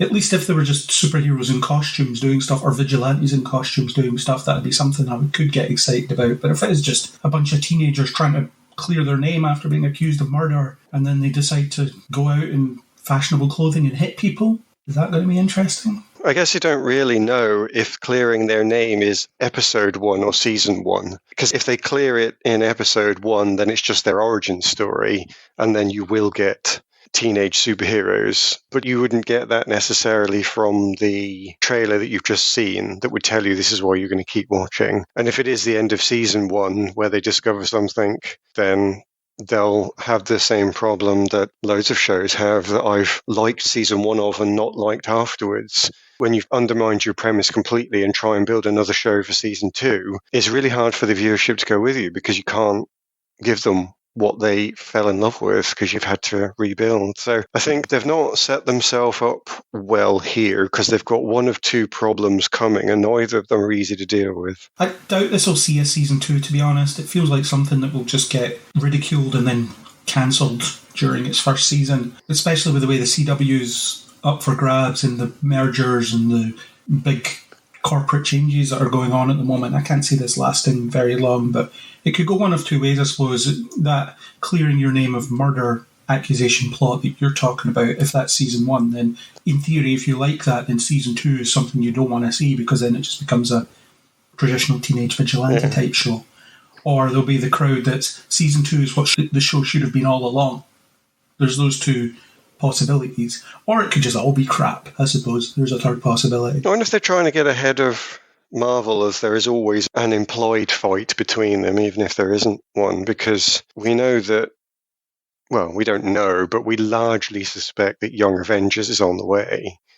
And do we think that DC wants to have its own Young Avengers first? Because it doesn't matter how young your CW cast normally is, they are still usually adults, aren't they? Is this going to be DC's offering into that realm of teenage supers? I'm trying to think what they've really done with teenagers before, which is very little, really. They've had teenage supporting characters in their Arrowverse offering. I say Arrowverse, it's not Arrowverse because it can't be, because Batwoman sit in the Arrowverse and now that's gone. You can't just have 2 vigilante teams in the same Gotham City that don't know about each other. That would it be outlandish? I don't know. There's a lot of overlap between these 2 shows anyway in terms of character names and so on. I think Julia Pennyworth's due to show up at some point, for example, and was in Batwoman, and I don't imagine it'll be the same actor, those kinds of things. So I don't know if they're trying to get ahead of it, but if they were trying to get ahead of it, you think they would try and do it in a more overt way. You have Kid Flash and Robin and stuff, or maybe Titans was already that. Titans, they're adults. They couldn't call it Teen Titans because they weren't teens. They refer to their past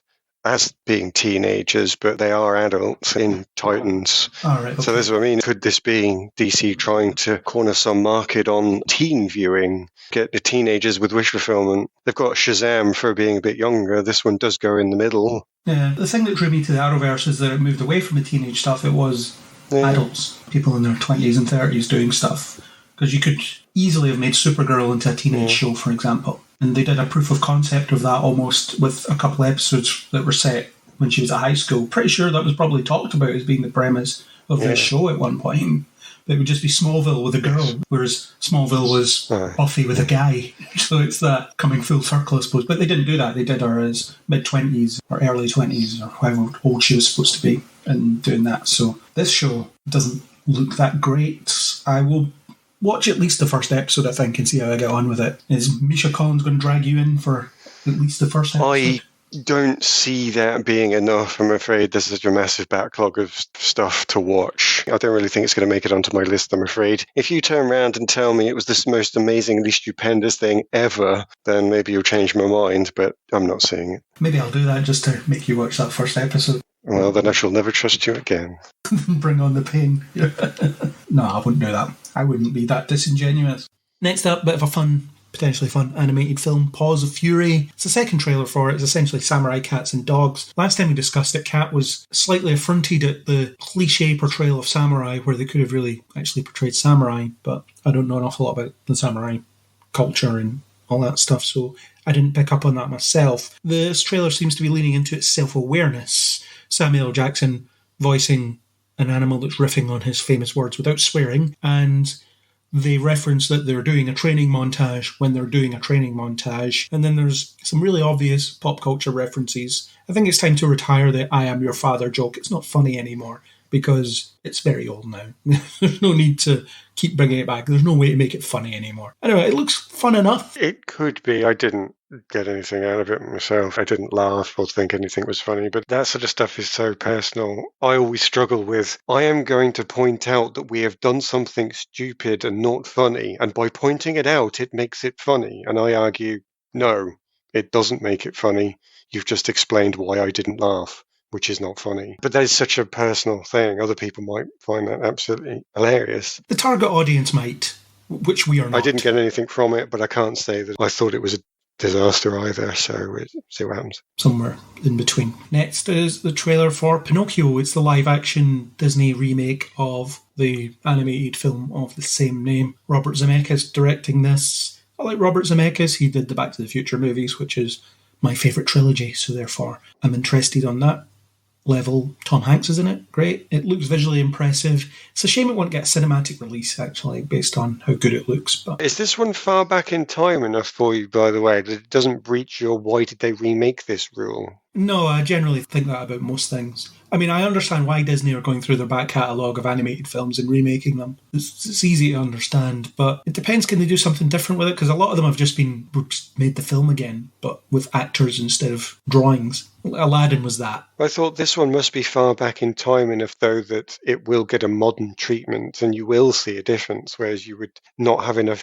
difference in time between Aladdin then and Aladdin now. It was doomed to be the same sort of thing, because even though our society has moved on slightly, not that much, whereas Pinocchio, how many decades has that been? It has to be upgraded slightly. Yeah, it's an older story, and obviously the Disney version of Pinocchio is way different to the traditional story, which may show up later on our list. But yeah, I like the look of this, and I think Zemeckis is really good with visual flair, and I think he's delivering it here. Yeah. So I'd be keen to give it a look. Next trailer is a bit of a weird one, Lyle Crocodile, which is a musical with a singing animated crocodile. And he's misunderstood because he's a crocodile. But neither of us have young children, so when it says based on the beloved book series, we can't actually appreciate that. So without actually having a, I don't even know, 4, 5, 6-year-old, I'm going to struggle to connect with it. Don't know if we've got somebody in the podcast set that could give us the lowdown on Lyle Crocodile, but maybe there's a hidden gem somewhere. And if not, maybe you'll just enjoy the music and the story of a misunderstood creature becoming more understood.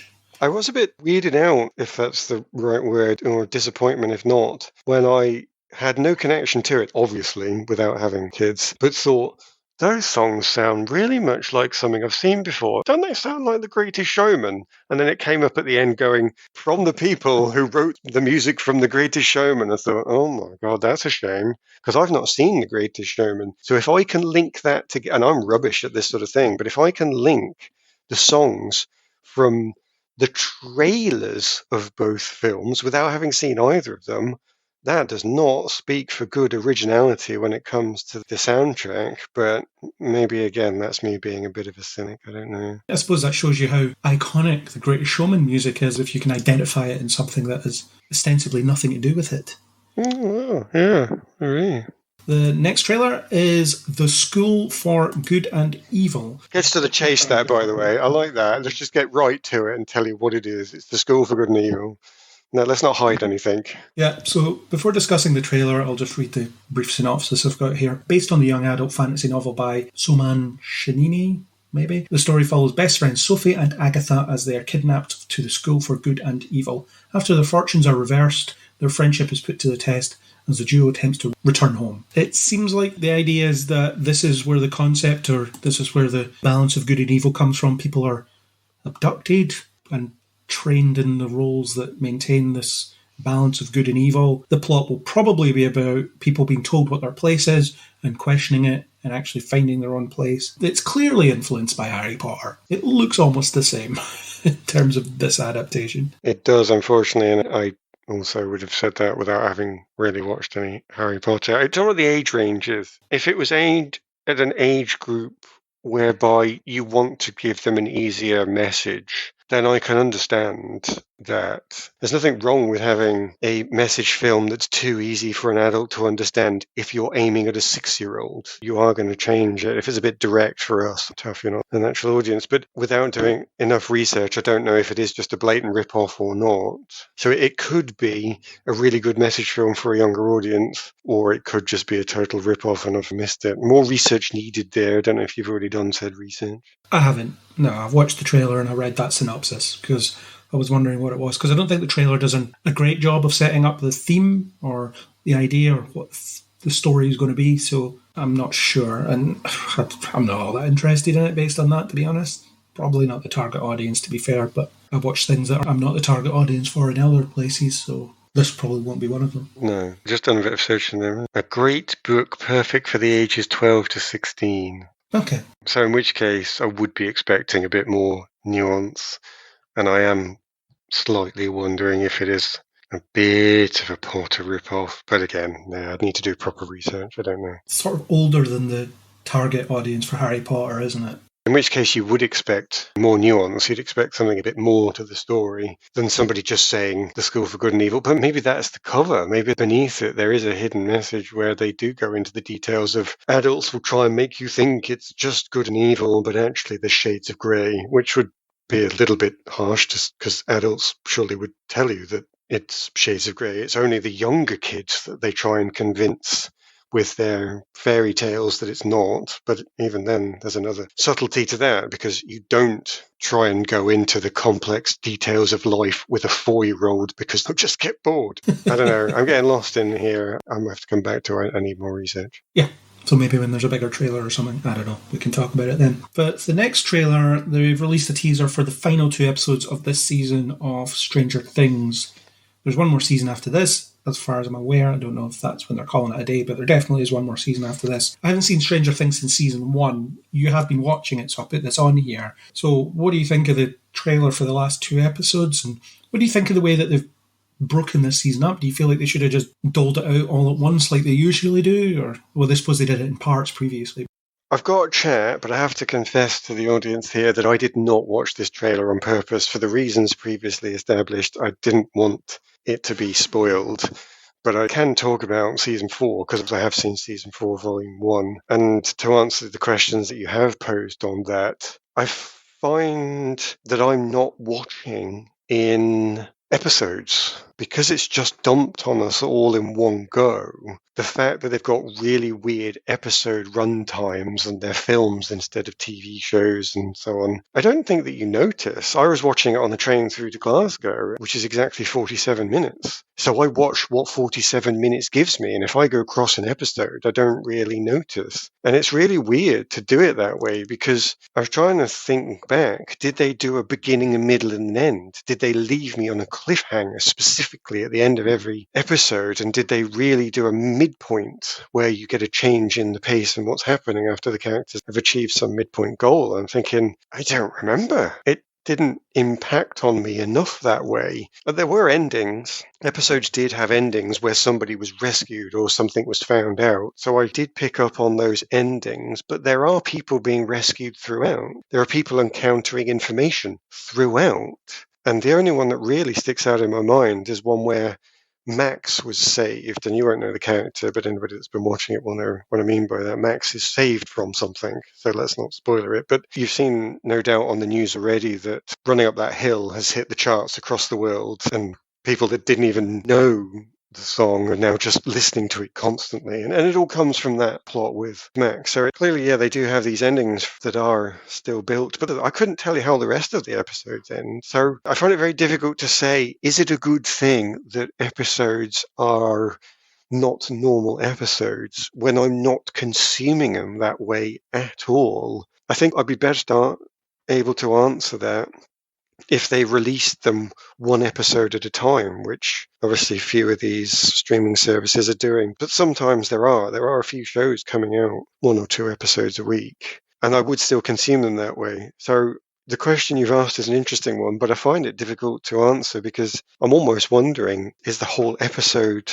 structure, does it follow any rules anymore? I'm struggling to even answer that. That's always been the difficulty of particularly Netflix release model, as in it all, as you've said, bleeds together into this singular entity. So then if you're a little bit behind and not watching it at the same rate that other people are, and then someone asks you, what episode are you on? You say episode 4, and then the response will inevitably be, I don't know what that one was. Yes. Because they just watched it over a weekend and don't know where the seams are between episodes, like you've just said there. So you might watch 20 minutes of the end of one episode and then 20 minutes of the beginning of another one, and not really notice where the crack is, other than the fact there's maybe credits in between. Yeah. But you might not notice from a narrative standpoint where one ends and the other begins. I don't know, I haven't seen it again since season 1, but I found that in season 1 where it was all bleeding together at a certain point. And we've said that about streaming before. I much prefer the weekly release model, especially because I review some of this stuff. And I really hate the prospect of having to cover an entire season in one article, especially the kind of articles I do. It takes forever, and I just don't do it. Well, I will say that one of the interesting things about Story is we analyse it so much that we're used to the formulas, and we're looking out for the formulas now, especially because we on this podcast and you on the website are all about long-form analysis. So we are looking for those formulas. And the interesting thing is when you can't see the formula, it's because you are usually engrossed and enjoying it too much. So I do like to think that just because we can't see the episodic structure and the emotional payoffs that the formulas do give you, the story structures do give you, is that because I'm just enjoying it so much, and that's a good thing. So maybe if I could see the episode structures in Stranger Things, it would indicate to me that my brain is disengaged and I'm not enjoying it. So there's a possibility there that I don't need to be able to see the episodic structure at all. And I will say that I have been enjoying Stranger Things season 4. It's 4 seasons of this and I have enjoyed all of them. So is that evidence then that the structure is potentially still there because that's what's helping me enjoy it, and it's hidden, which makes me even more engrossed. So I am looking forward to this second volume, and the episodic structure as given on Netflix has not ruined it for me at all. It's almost like we should split you in 2, where one watches it once a week and the other watches it as you've been watching it, and see what the situation is from there. It'd be an interesting experiment to try on something to see if I felt like I did have that effect on my brain, but you'd have to find me 2 shows before I watched them that you knew I would enjoy them otherwise equally. So good luck with that. Or 2 yous to watch the same show. Oh, well, yeah, fair enough. Good luck with that, yeah. How's your cloning coming along? The severance approach, I suppose. So we're approaching the end of our... I'm tired all of a sudden.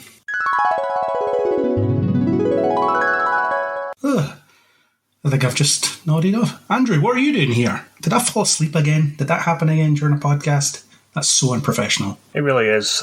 And what is even more unprofessional is summoning someone who was in the middle of a really pleasant dream, the details of which are not appropriate for this particular podcast because I know you like to keep things clean. Yes. It's also concerning that I'm dreaming about you, which is something for me and my therapist to discuss. Excuse me, I'm just going to pour bleach through my ears.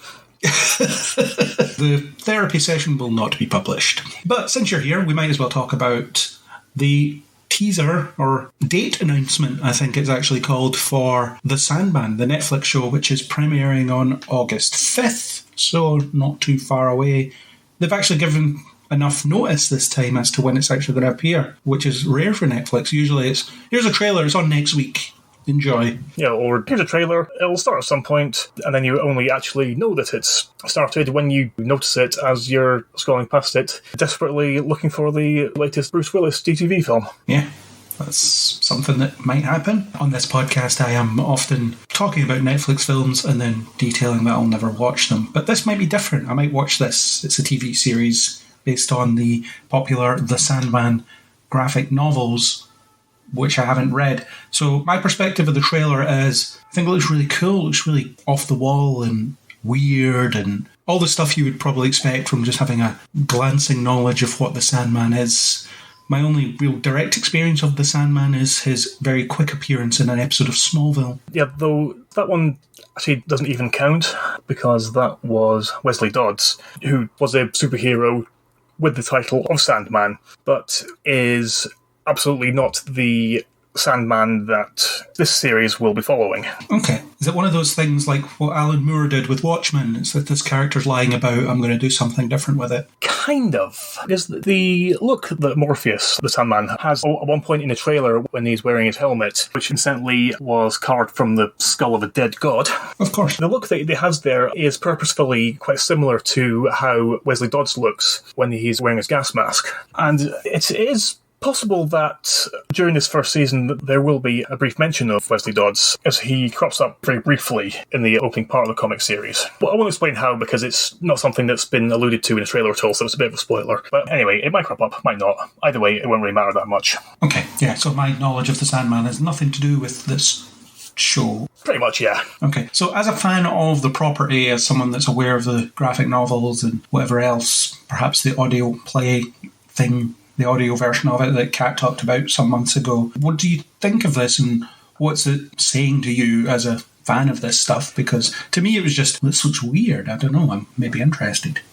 Which is, I think, what they're probably going for people like me that don't have that connection to it. I think it looks pretty spectacular, actually. And yes, I will agree that it does look very, very weird. But being familiar with the comics, I have context for all the weirdness. So I understand everything that's going on at any given moment and can place those shots and events within the context of the comics events. And it does look like it's going to be followed quite faithfully, which you'd probably expect, given that it's Neil Gaiman who is actually showrunning the series. Do you think he'll divert from the original story, though, to surprise viewers that know the story? Because adaptations usually change something, or they move things around, or get characters doing different things like that, because otherwise it's just, why didn't I just read that? Yeah, I do think so, and I think a kind of deviation was vaguely alluded to in one of the few bits of the trailer that went about Morpheus, where you see Jenna Coleman, who is playing a character by the name of Joanna Constantine. John's grandmother, apparently, according to previous material. Well, I'll get to that in a moment, actually. There's a bit more to say about that. You see her talking to this older woman who is named Mad Hitty, who is this bonkers bag lady who there's actually a bit more to than first appears. Their interaction seemed to suggest to me that there was going to be at least some deviation or at least addition to the main story, but without there being any kind of allusion to what that might be. What's saying about her character with Joanna Constantine is that moment was obviously set in the present day, and in the comics, Morpheus does actually meet John Constantine early on in the series, because there's a thing that Morpheus gets him to help him with. I think the reason for the change in character is because DC have taken back the rights to the character from Warner Brothers, who are obviously using him in the Arrowverse shows, which is why he was so unceremoniously killed off in Legends. He just kind of left, didn't he? He wasn't really killed off. Yeah, just because the series weren't allowed to use him anymore. Yeah. And I think that it's a similar situation here, is that Neil Gaiman just simply wasn't allowed to use the character. Nobody's allowed to use him. I think they're just holding him back because they're still set on making a Justice League Dark movie, and they wanted that, and they don't want to confuse viewers by having him in anything else. Yeah, because we'd all get so confused, wouldn't we? We wouldn't be able to tell the difference. Oh, correct, because as we all know, only one version of any comic book hero is allowed to appear in any kind of visual medium at any one given time. Despite all the chat at the first fandom about, no, we get it, you can have as many Batmans as you want, you can have all this multiverse stuff, we're going to really lean into the multiverse stuff, and now, nah, let's just have one Superman. Tyler Hoechlin, you're it for now. Matt Ryan can be the only John Constantine, we can't have another one, and we need to recast Lucifer in a different gender role because we already had one of those. who's no longer active anyway, but never mind. We just can't have too many of these people running around. People will get confused. You can't do this, despite the fact that we had a Spider-Man movie where there was 3 Spider-Men in it and people followed it just fine. And even more than that, they thought it was awesome. Yes, and we had the entire smaller scale but Arrowverse where hopping between universes was routine, and we all managed to follow it, so we were fine. Yes, I don't actually know for certain any of that. It's just my speculation / cynicism. Yeah, well, it seems to be heading back that way after all the multiverse chat. Batman seems to be the exception because of the Robert Pattinson Batman, and then if the Flash ever comes out, there'll be another 2 Batmen in that. So that seems to be the exception for now. But you can't have them on things like Gotham Knights. No. God, I can't get over how much that sucked. Anyway, so Joanna Constantine, she was actually a character who was used in the comics on a couple of occasions, who was intended as an ancestor of John Constantine. She's also quite manipulative and something of an opportunistic sociopath. And in this trailer, it looks like she's essentially wearing a palette-swapped version of his costume, or his outfit that he normally wears. That was certainly my take, just going for a white trench coat instead of a tan one. The general consensus of the online denizens seems to be was seriously hot. Well, it is Jenna Coleman, so fair enough. That is true, yeah. I'm possibly talking in a Cockney accent because she perhaps can't do a Scouse one. Yeah, I couldn't really tell what she was trying to do based on the smatterings of dialogue she got. It could be that throughout the show you're like, what's she trying to do? A bit like Carl Urban in The Boys. It took me a season to realise that he was doing a Cockney accent. I just thought he was Australian or New Zealand or wherever he's from. To be honest, I only knew that it was that from having read the comics. Just because when Billy Butcher is first introduced, it is actually referred to as a big English guy who talks like Michael Caine. Okay. So I just assumed that was what he was trying to do. Yeah, I think it's in season 2 they start confirming where he came from, and I'm like, oh, that's what he's trying to do. Okay. Didn't pick up on that. Yeah, and from the events that I was able to see in the trailer, and also from the casting announcements, it seems like the first season will cover the entirety of the first collection of Sandman comics, which is called Preludes and Nocturnes. And there will be at least some of the second one, which is a full arc called The Doll's House. And then they'll cancel it and everyone will be really annoyed. Yeah. I'm also fairly sure that it won't feature the entirety of the Doll's House story, because from what I've read about what's going to happen in various specific episodes, it will be over half of the first season before the Doll's House story actually starts. So I would be very surprised if it were all crammed into a maximum of 4 episodes. It is possible that we'll be seeing some of its events take place during the early episodes, because there are some things that happen that don't necessarily need to take place afterwards, in the same kind of way that in the series of His Dark Materials, where it had Will introduced in the first season, despite him not showing up until the second book. So specifically referring to the character of Rose Walker, who is central to the events of the Doll's House arc. But I don't know, though, she is going to be in at least some of it. I'll be very surprised if by the end of the season it will also be the end of that particular plotline. Then it'll be extra disappointing when Netflix cancel it after 1 season for no reason. Exactly, yes. And people just have to read the comics to find out what happens. Yeah, or just be annoyed and never find out, as most people will do. Sadly, yes. Or listen to the audio thing, I suppose. Yeah, which is actually very, very good. So there's that option, I suppose. You could pick it up with that. But let's hope it doesn't get cancelled and they get to make as many seasons as they need to, because they need something. Netflix, now that Stranger Things is going to be a thing of the past pretty soon. Yeah. And also, because there have been attempts to adapt the Sandman for over 30 years now. Yeah, I remember Joseph Gordon-Levitt was going to do one. Part of the problem with the adaptations, or the attempted adaptations, is that they're all attempting to do it as a film rather than a TV series, which the nature of its story just wouldn't allow in any coherent way, just because it jumps around in time constantly. And the scope of it is so vast and sprawling. So even if you were to have the runtime of a Marvel movie, you wouldn't be able to cover the whole narrative in any kind of satisfying way. Funny you talk about His Dark Materials. Same problem existed there. Well, the film was problematic for other reasons as well, but the idea of trying to condense all that into a film, or The Time Traveler's Wife, the film was a heavily condensed version of what that book was, and the TV series now has that time to sprawl out and do that. So yeah, I think some things are better suited to longer form stuff, but I think I've said before that now that I've had a taste of high budget MCU on streaming, that for 8 episodes or whatever, I just want it all to be that now. I don't want the 2.5 hour experience anymore. I just want a TV series for everything. I know that's not a popular opinion, but give me that. I'll take that. And it would certainly result in less people complaining every time a new Marvel movie is released in cinemas. Yes. Because that got tedious years ago. And I just cannot have those conversations anymore. Green screen, CGI, it's all evil. It's like, yeah, whatever. Off you go. If you don't like it, don't watch it. Next. Well, I've not watched it. Well, fine, we'll doubly sod off then. Yeah, no one asked you. Go away. Anyway, before we descend into vitriol. Anything else on the Sandman trailer? It's like a minute long, and I think 10 seconds of it is a Netflix logo. Not really much more I can say without being obnoxiously vague and going on about particular shots in the trailer that allude to things, but I can't say what they are, but I know what they mean because I've read this and I'm special, which would just sound really annoying and be really annoying to listen to. So, final thoughts. Basically, I have loved these comics for years. It's one of my favourite comic series of all time, and just going by what we've seen here, I think it looks absolutely spectacular. Cool. And you may end up doing a write-up for the website once it releases as well. It is entirely possible if I can learn to wrangle my time better. Yeah, isn't that the eternal problem? Okay, cool. I will probably give this a watch as well. I'll try and at least watch 1 or 2 episodes just to see how it goes. I always have a problem with Netflix stuff because everything moves on so quickly, doesn't it? The conversation always begins and ends over the course of a week, if even that long. The binge formula, I don't like it. Would you rather see this released weekly, or would you rather watch it as one contained whole? Honestly, I would much prefer if it were released weekly. Yeah, that's the right answer. Because when everything is released at once, it's like there's this tacit obligation to watch it all at once. Otherwise you're kind of falling behind and you're kind of not part of the conversation about it.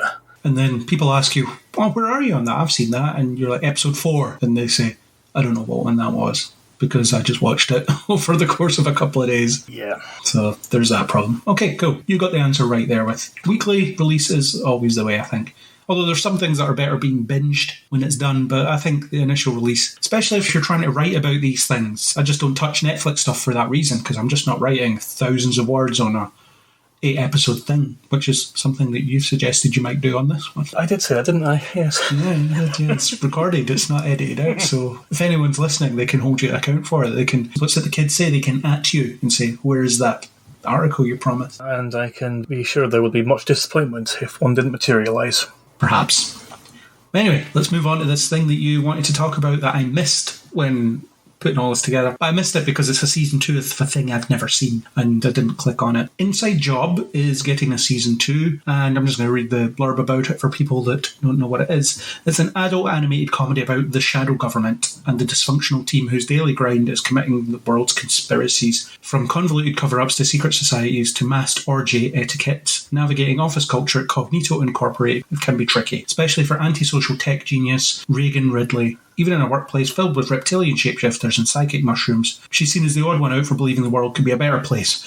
Reagan thinks she can make a difference if only she could manage her unhinged manifesto-writing father and her irresponsible co-workers to finally snag the promotion she's been dreaming about. And I feel bad that I missed this because it sounds amazing.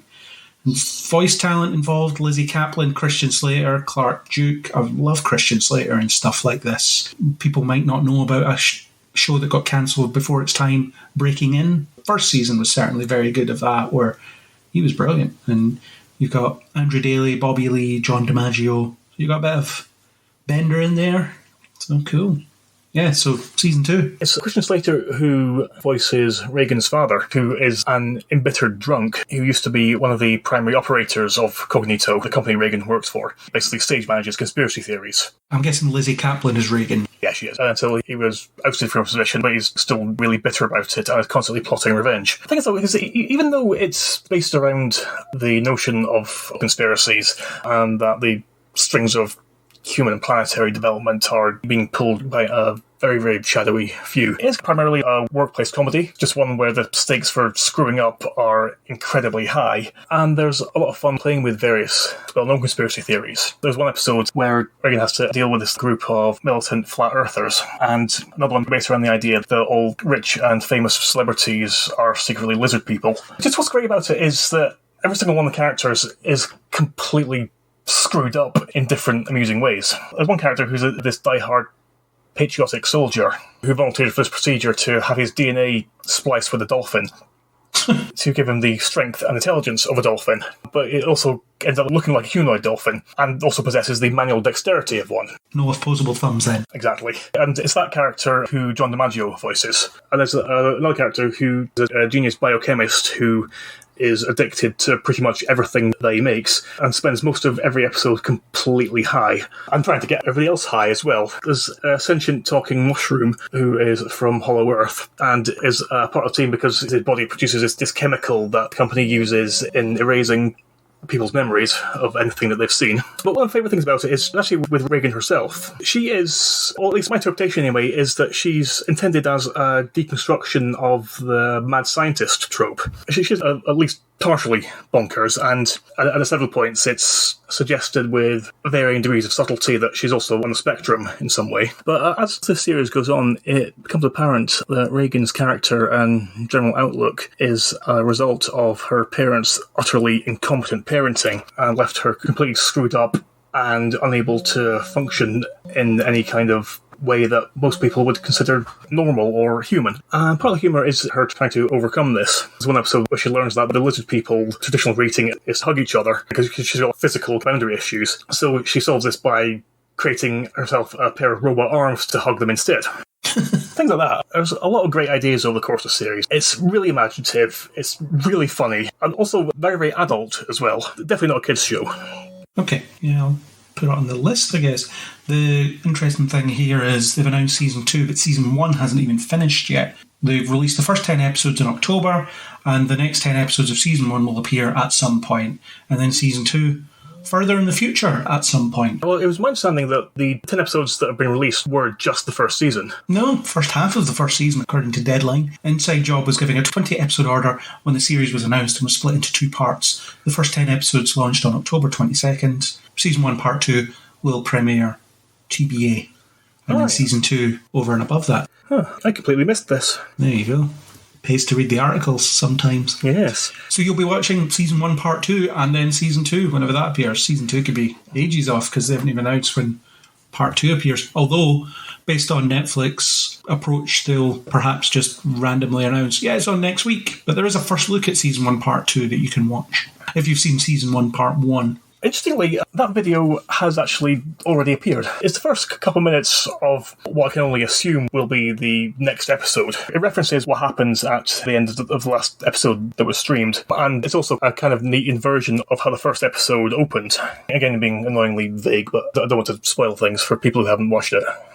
Yeah, fair. But you can watch this video, this first look, and look forward to Season 1, Part 2, and then Season 2. So cool, we've got that. That's great stuff. There you go. You got your 2 things in, your 2 areas of expertise. I did, yes, and I feel incredibly special and knowledgeable. That's good. That's what I was going for. What I'll do is I'll try and wake myself up and then apologise to Aaron for falling asleep in the middle of a news podcast. And I will attempt to swim my way back across the dreamscape and see if I can find those lovely young women I left behind. Yeah, you can get back to your disgusting dream that none of us need to ever hear about. But based on logic, in another universe that we often talk about, whatever you dream about is happening somewhere in the multiverse. So you can take comfort in that, or you can be really annoyed about that. It depends on your perspective. I think it would depend on what mood I'm in.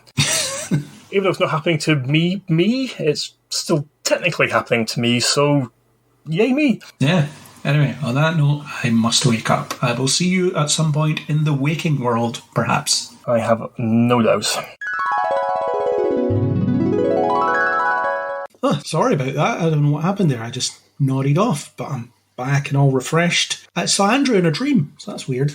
Yeah, as soon as you got too bored with me, don't worry about it. I just wandered off, so it's fine. Went and had my lunch. Fair enough. Okay. So since I've just come off that, what did you think of the Sandman trailer, if you watched it? I did watch it, yeah. I only avoided Stranger Things because I didn't want the spoilers because of previous conversations, so I did watch the Sandman. It's showing me, I think, enough of the comic book that I read ages ago, but I don't know it well enough. And your visitation into other worlds there will give a much better description of that than I could. So I can say that it did enough to remind me of the story that I remember and will see it. Some of these adaptations are hard for me, though. I actually really struggled with Good Omens, which is kind of weird. I remember watching Good Omens and thinking, I'm not finding this funny. I don't understand. They mustn't have done the book at all. They must have done something different. And I went back and read the book, and it was word for word the same. And I thought, oh, I don't know what that means. Why did I enjoy the book but not the TV show if they're exactly the same? So I don't know what to do with these things like The Sandman. I think I'm just going to have to watch it and specifically not read the source material beforehand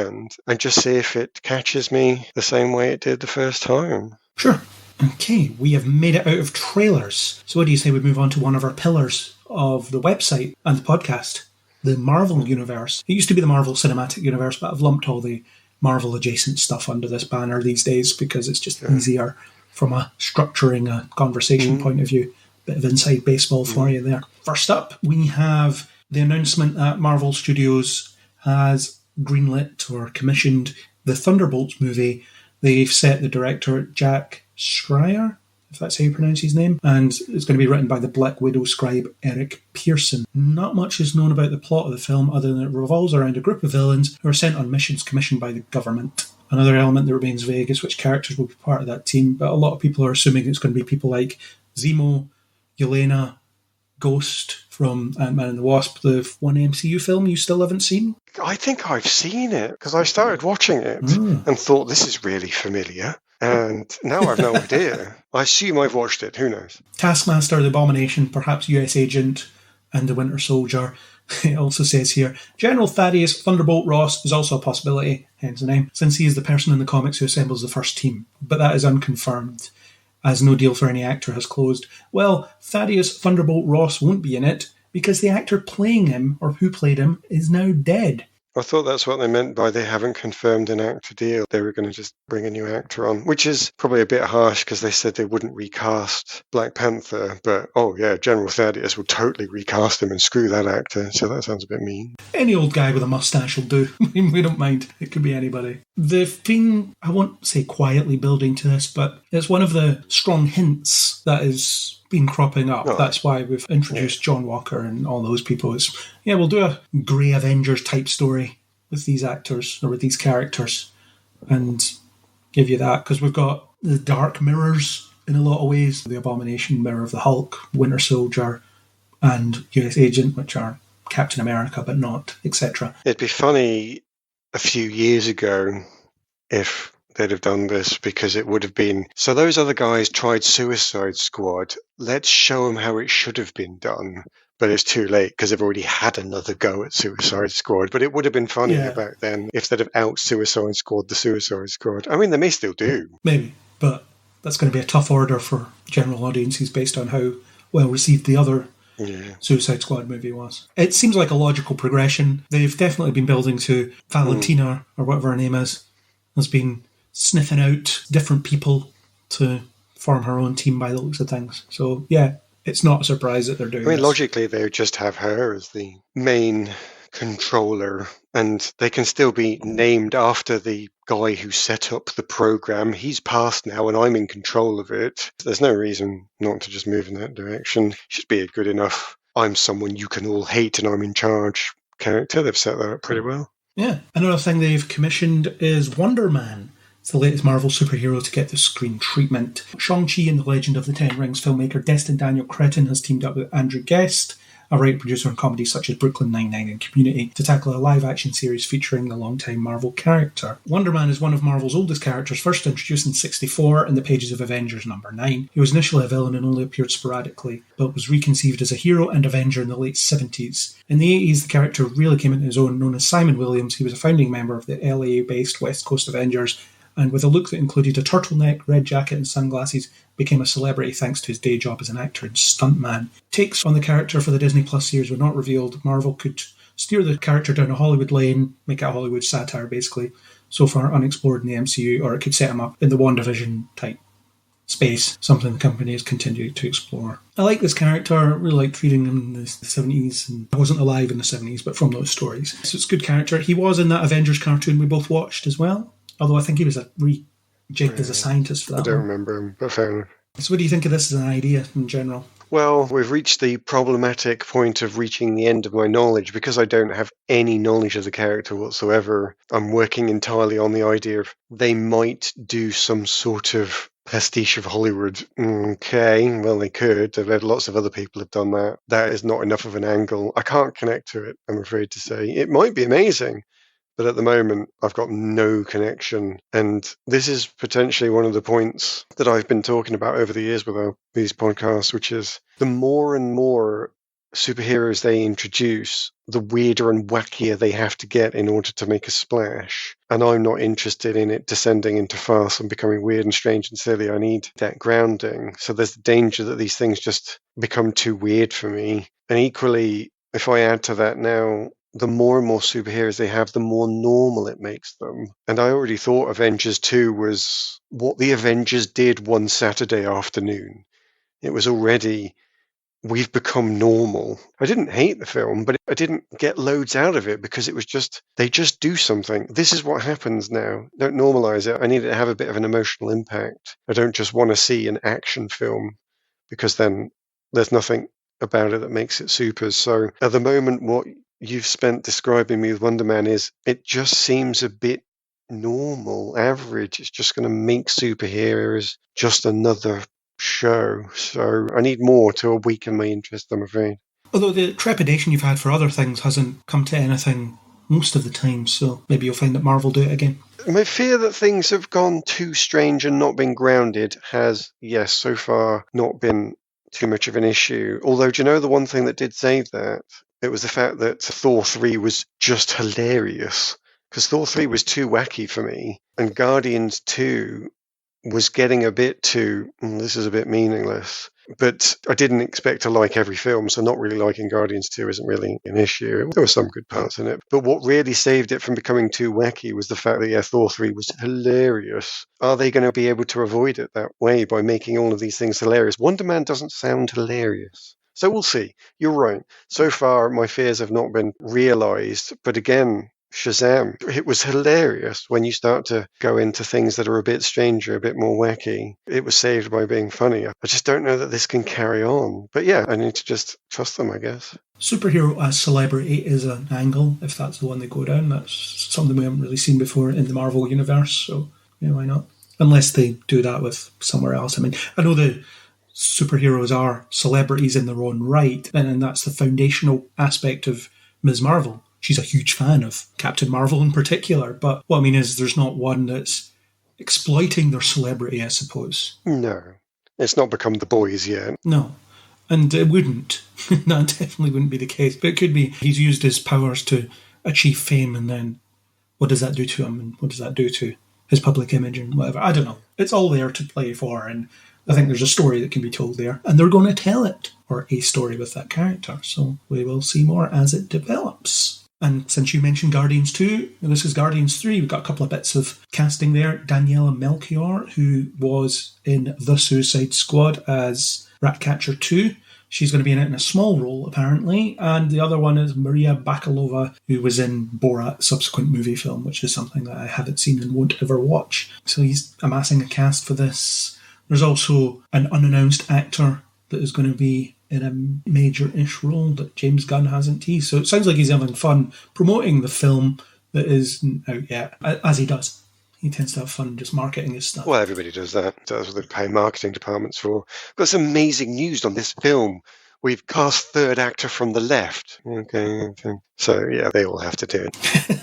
Fair enough, yeah. And his tradition of enjoying working with certain actors. Well, everybody does that too, I'm sure. Bring their fellows with them, so I can't hold that against him. When you have that bit of clout, yes. Let's move over to the less glamorous Marvel Universe adjacent thing with the Sony Marvel stuff. Tom Hardy's going to be writing or co-writing Venom 3. Doesn't say anything about it, but he teased an image with a picture of the script, which has a crudely drawn Venom face with a tongue. Story by Tom Hardy and Kelly Marcel, written by Kelly Marcel. So he's going to have a go at throwing his hat into the narrative ring here, which, yeah, I guess fine. Tom Hardy seems to enjoy this. The two films are fine. They're decent enough. Deadline speculates here that the tongue seems to form a letter S, which I think is reaching a little bit, which may suggest a crossover with Spider-Man. But that's all they do in these things in the marketing, is they suggest crossovers with Spider-Man and then they don't happen. Well, again, it's literally their job. Make something seem truly amazing. If they didn't do that, then they would be fired. I don't think it's a great thing, but I can't deny that if you hire somebody to do that, then they are going to do it.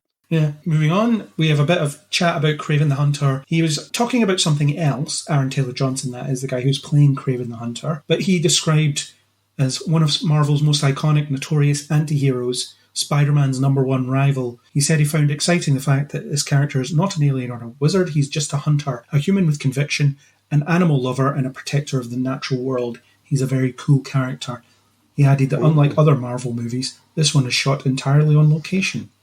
Not sure that entirely means something by itself, but okay. It's what they all strive to do, though. Everybody is bemoaning the fact they can't shoot on location, so I think he's just enjoying the fact they've managed it somehow. Yeah, a couple of things there.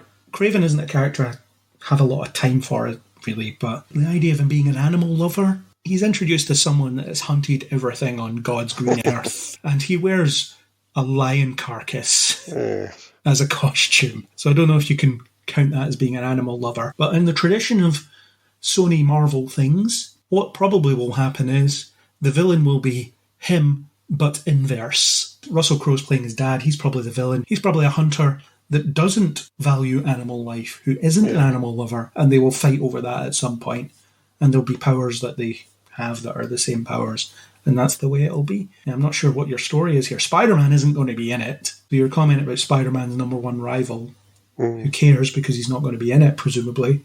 So what is this?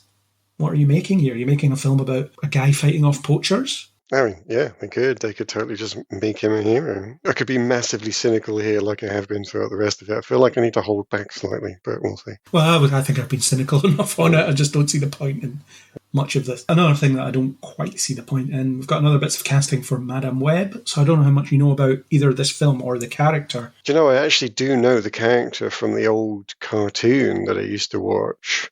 The 90s cartoon, yeah. Where she's nothing like her comic book counterpart. Oh, really? She's not a cosmic being in the comics. She's just some mutant sidekick who's blind. Oh, okay. In that case, I know less than I thought.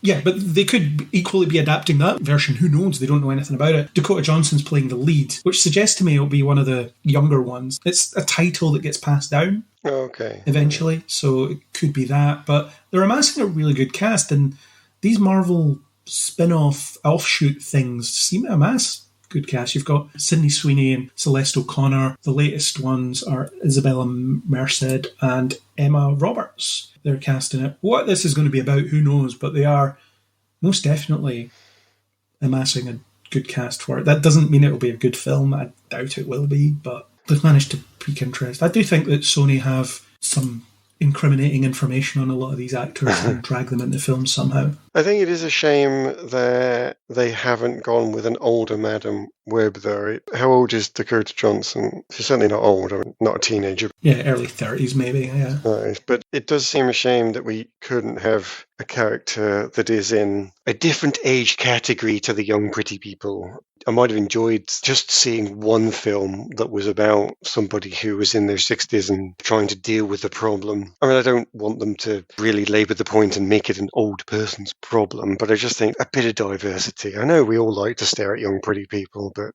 at some point, surely you have to have a different scenery, don't you? It could be that they just haven't cast the old Madam Web that will be passing the mantle down to the young Madam Web. Oh, but if they do that, the main character will still be the younger one taking the mantle. Yeah. So I still would have found it more interesting if they'd have said, no, let's actually have an older character. And I get that superhero stuff is all about action stuff and exciting, throwing yourself off buildings, and you're not going to get a 70-year-old doing that. So I do understand the limitation, but I don't know. Just still something different. Madam Web centering on Helen Mirren playing the lead role.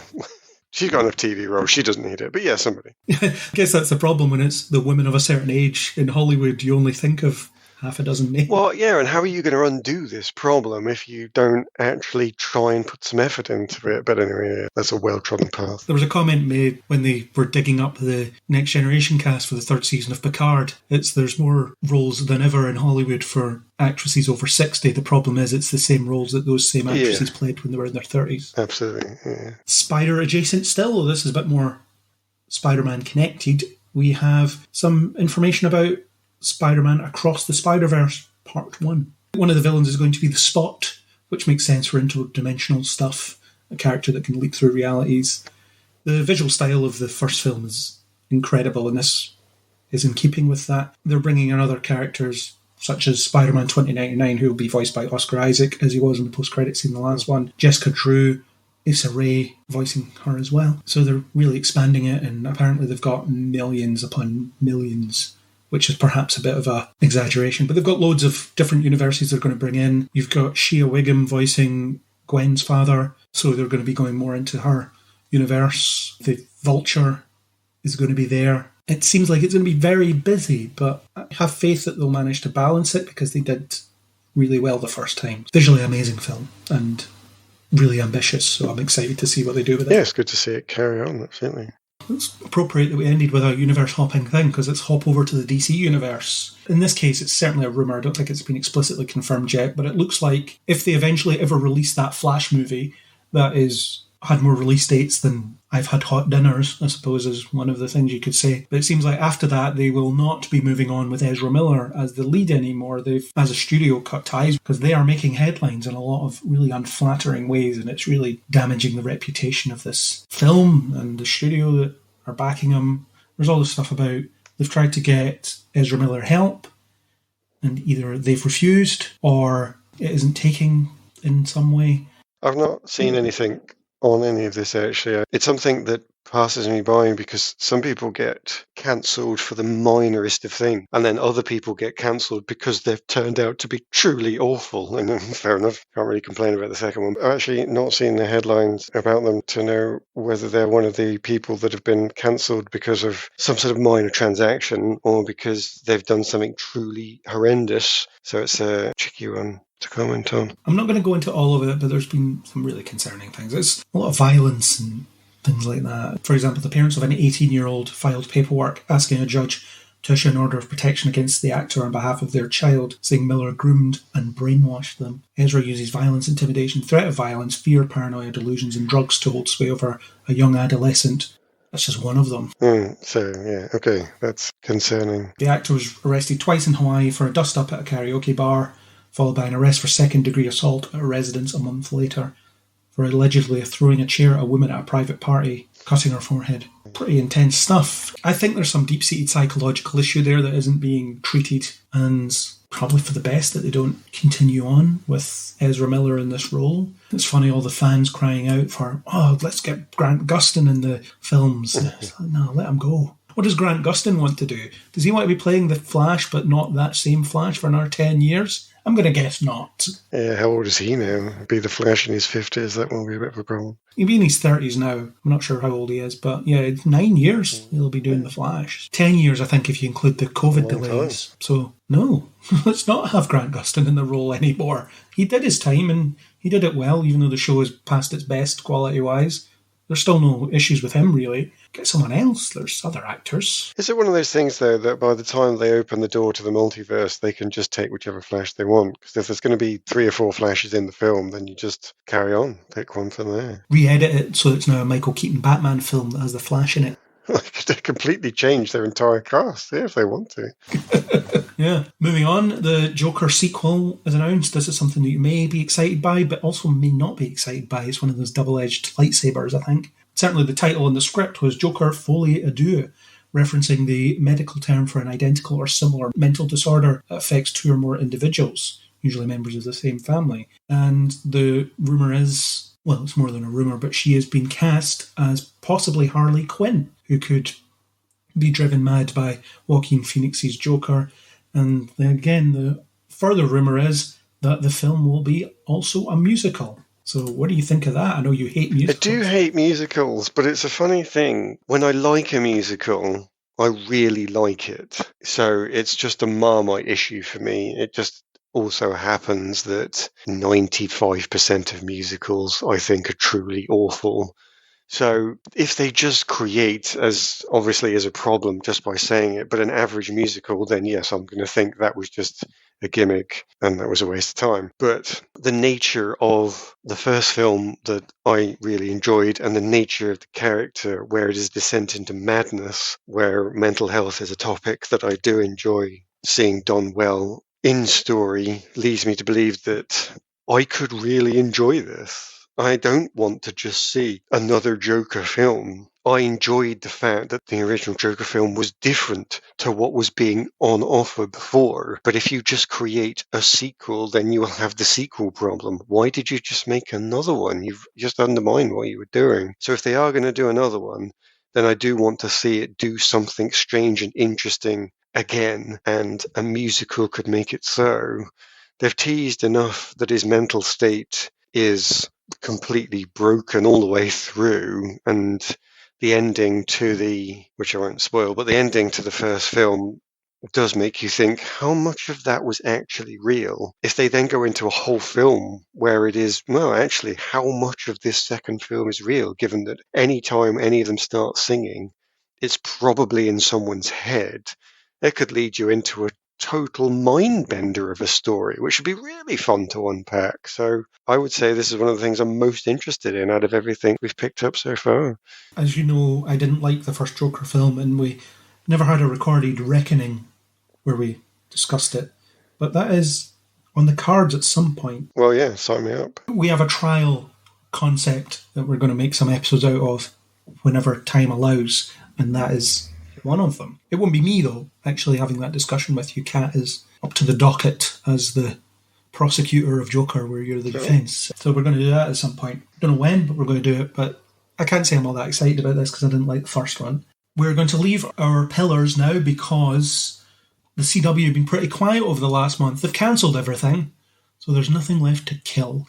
So we're going to move on and talk a little bit about Star Wars. And this is an unsubstantiated rumour, but I think it's maybe appropriate just to reference it quickly anyway. There's a rumour that they're going to do a Disney Plus spin-off series from Obi-Wan Kenobi about the character Reva, who achieved some controversy online more because people were just being racist towards the actor for no reason at all, other than the fact that people are racist. Welcome to the internet. There are horrible people out there. Yeah, and you could argue that the Obi-Wan Kenobi show was actually a Reva show, or a stealth Reva show, in a lot of ways. She certainly has a major role in it. Do I want to see her in a spin-off show? Not really. I feel like I got enough out of her as a character. I can only say that I would have written her whole part of Obi-Wan differently. And because of that, there's still plenty that could have been done that I could still enjoy. So only because they didn't give me what I was expecting in Obi-Wan would I say, I think there's something there. But equally, somebody who is trying to turn good from dark is always going to be potential good soil for a story. So there's something that could be grown there. Can they make it new, different, and interesting? I don't know. I would say it's possible. I wouldn't turn away from it just because.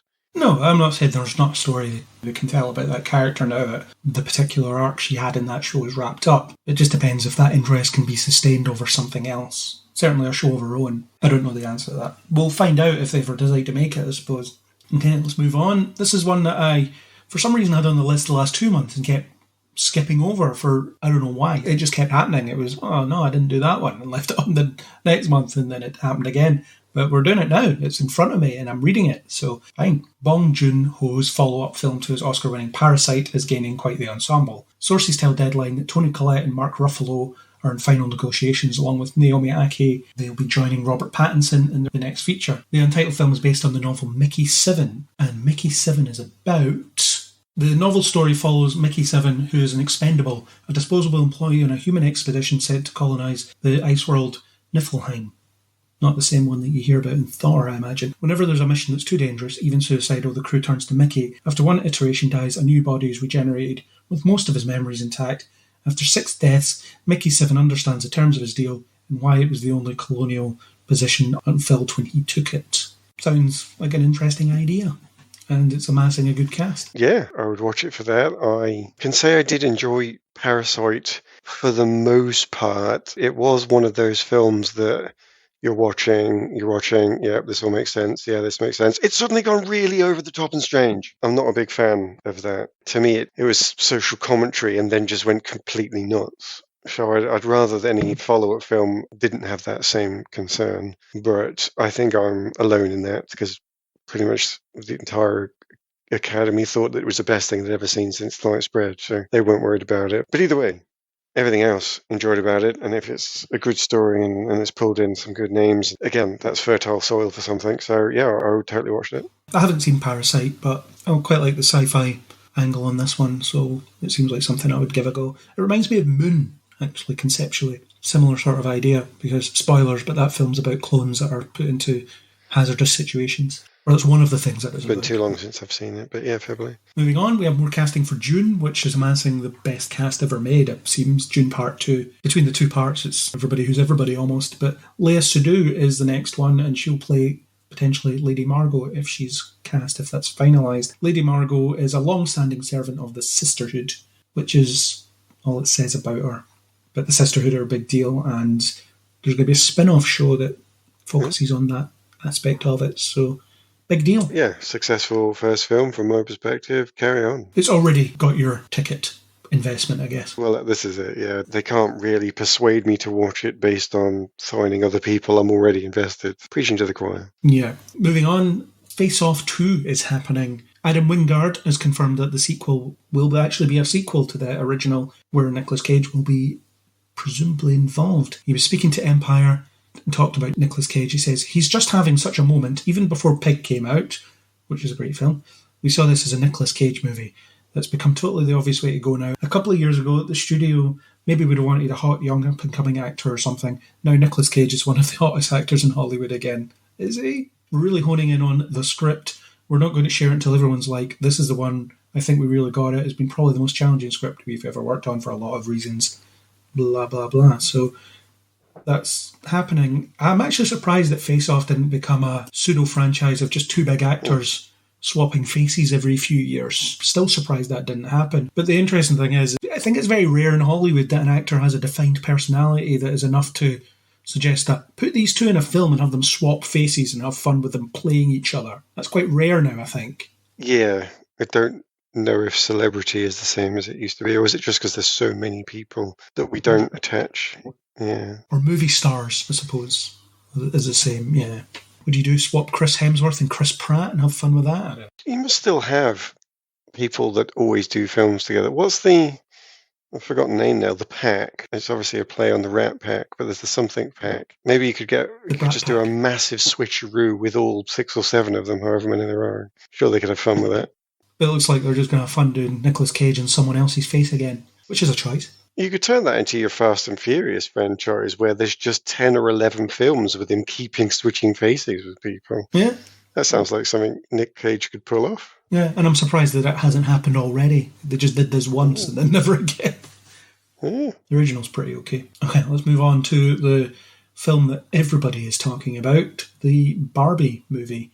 They unveiled the first picture of Ken, or Ryan Gosling's Ken. There's going to be multiple Kens in the film, but we see the first picture of Ken, and it's a very striking image. He almost looks plastic, the dull blonde hair and whatever else. It's really quite something, and it does make me really fascinated to see this movie just based on that image, because it is wow, they're really, really going for this. I managed to completely miss this. So is this film something whereby they're also trying to point out the problem with dolls and false images of people? Or are they actually giving us new Barbie, which I'm pretty sure I saw news reports to suggest that the doll franchise has moved on and made her a more reasonable size and she has a proper job and this, that and the other? Yeah, I don't know. There's no details on what the film is going to be. Oh, is I know. I would presume the image and associations and stuff is all part of that, because 3 actors are going to be playing different versions of Ken, for example. But the Barbie brand is still being sold, isn't it? They're not going to want people going and saying, let's make fun of Barbie and say how stupid it is that the image is still being hailed. They're not going to sell any dolls from that, apart from some sort of doll burning exercise, which would be horrendous. Well, the closest analogue is the Lego movie, which is reverent to Lego, but also makes fun of it in a way, and points out about the whole imagination aspect and how not to get lost in it and things like that. So it does have a bit of satire to it. And the Barbie film could do that as well. Fair enough. And if you haven't already, I would say open the second image that I put on Agenda, because that shows Ryan Gosling and Margot Robbie in rollerblading outfits. It's a similar vibe, but I would say just have a look at that and just see how loony it is. No, I'm not really getting anything there. So. The second image is more of the same vibe, I suppose, in it. Anyway, yeah. It does seem like they will be, I don't even know, will they be satirising it? What is this film about? No one actually knows. Yeah, I'm interested to know. I don't know if it controls whether I'll see the film or not, but I'm interested to know. Well, it's out the same day as Oppenheimer, which is apparently a choice we all have to make. Do we go see Barbie or Oppenheimer on that release day? Double feature. Team, why not both? There's more than 2 hours in a day, however long these films are. This is one that you may be interested in coming up. Lindsay Beer is going to write and direct a reboot of Sleepy Hollow for Paramount. She is set to reboot the classic horror title Sleepy Hollow. The tale about the headless horseman who terrorises small town and its newest resident, Ichabod Crane, has seen many iterations over the decades, including the 1949 Disney animated movie and the 2010's Fox TV series. The most popular one, which is the one that I've seen, was produced by Paramount in 1999 and starred Johnny Depp as Crane with Tim Burton directing. That's the one that I've seen. But you've watched the TV show, which is its own thing, isn't it? I have seen the TV show. I enjoyed it early on.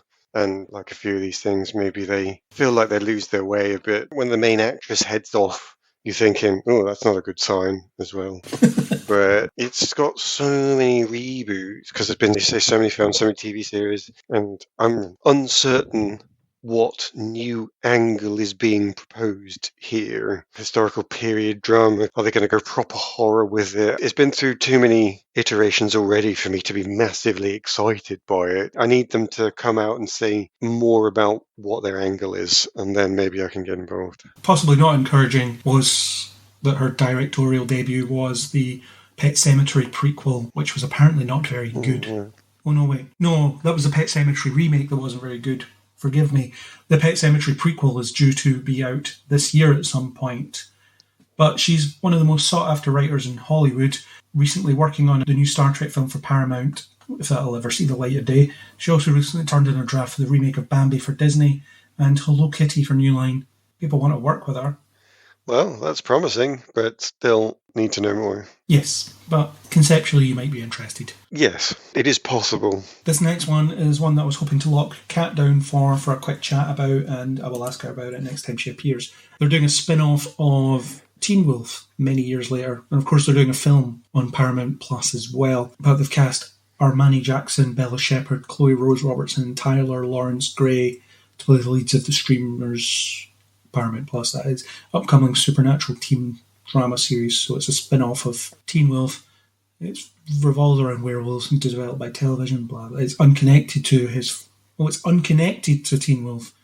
It's instead based on the book series of the same name. The show focuses on 2 teenagers who are caught in a wildfire and are wounded by a supernatural creature. In the aftermath, they discover they're werewolves and develop an intense bond together. The 2 team up and encounter 2 other teenagers, the adoptive children of a park ranger who went through a similar strange wildfire 16 years ago. I didn't read the article before we came here tonight, but I think I can be forgiven for assuming it was a spin-off. I have to say there, I don't know what to do with it. It's another werewolf show. Good, lovely. I can't. That's my commentary. That's my actual commentary. What's it going to be? Is it going to be any good? Is it just going to be CW-esque on Paramount Plus, but pretty people that become werewolves sometimes? Kat has a lot to say and a lot of love for the Teen Wolf show, and she likes the creative mind behind it, so that'll be encouraging for people. In that case, people that agree with that should totally watch because they agree with that. Even on that, I can't offer you a good chat, I'm afraid. The next thing is, it's something we've talked about before, actually, but probably not for a number of years, or not this specifically, but the Hunger Games.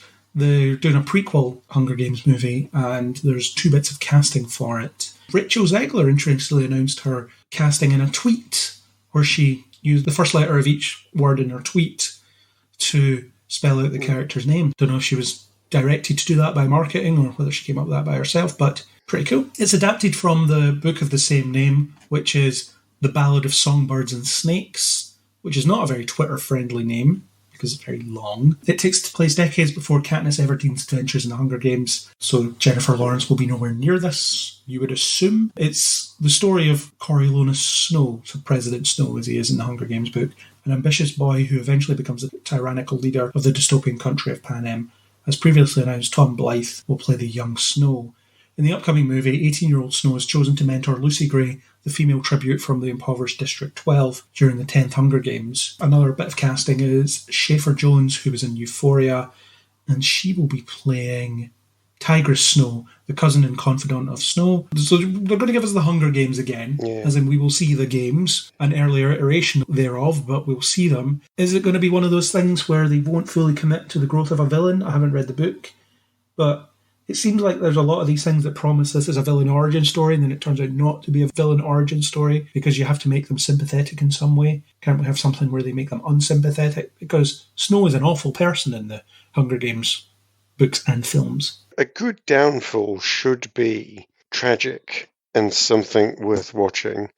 If they do that, then I might be able to enjoy it. I don't remember enjoying The Hunger Games as a book or series. I'm not saying I thought it was bad, I'm just saying I don't remember it, which means I didn't love it. But that wouldn't put me off watching this, because I say a good tragic downfall would be a great story. But yeah, as you say, I don't know if they'll commit to it or not. I've not read that book either. I like the Hunger Games books, or I like the first two. The third one I'm not keen on, and I don't like any of the films. Even though I've seen them all. So I don't know what to make of all this, but it's a franchise that's been lying fallow for a little while, and there are prequels, so sure, why not make this? The actors involved are good. Rachel Zegler, she made her debut in West Side Story, and she did a really good job, so we could see her sink her teeth into something else. Something very different. Big news for Ghostbusters fans, as they are planning to do an animated film, a sequel to Afterlife, and something else as well. The new animated film is based on Ghostbusters IP and being developed by Jason Reitman and Keenan, along with Sony Pictures Animation. It doesn't say anything about it, but the sequel to 2021's Ghostbusters Afterlife, a film I did not like, is got the working title Firehouse, and it will return to New York City and the iconic firehouse setting of the original films. And as of today, they announced that the release date will be December 20th, 2023. Oh, and the other one is Ghostbusters Animated Series. So there's an animated film, animated series, and a sequel. So Ghostbusters everywhere. I mean, if they're trying to re-engage youth audience that will watch a new animated series, then I understand what they're doing. It's a tricky one, though. It's one of those ones that you're thinking, can you possibly reconnect with the old audience? It just doesn't seem like you can, but they are not going to stop trying. The one hope for this is, although it sounds like it will be very nostalgic because we're back in the firehouse and the Ghostbusters are operating again, but hopefully they'll lean into the, here's how we take this forward, rather than let's lean on the cast of before and the concepts of before and so on. I mean, that works to a point. I actually think the most interesting thing about Ghostbusters Afterlife was when it was focusing on the newer characters and when it wasn't leaning on the original film. I've said this before about the original film, but it's been canonised as this reverent, important work, where it was just a bit of a Saturday Night Live spin-off where Bill Murray and his mates were having fun just playing around with the concept. And it's the idea of exorcism as pest control, which is in itself just a very simple concept, and it just seems to have ballooned into this giant thing that it was never intended to be, and I think that hurts any future iterations of the storytelling. So hopefully they just move away from that, but it doesn't seem like they will. If they go back to an animated kids series, though, then it should return to just being fun, because that's what the kids are going to watch. So there's hope for that. It's the sequel that I'm worried about, but we'll see how it pans out. It's just that they're making this, and that's all we really know. Speaking of reverence and nostalgia bait, the next thing is possibly something that might annoy you. Masters of the Universe Revolution, the next chapter in the never-ending battle between He-Man and Skeletor. Never-ending, there's a statement. Yeah, it's set to be a follow-up to Netflix series Master of the Universe Revelations, which you said you hated, that ran for 2 parts on the streaming service in 2021. Revelation started as a spiritual sequel to the 80s cartoon, continuing many of the unresolved threads. Was there any unresolved threads that were left hanging after the show's 1985 conclusion?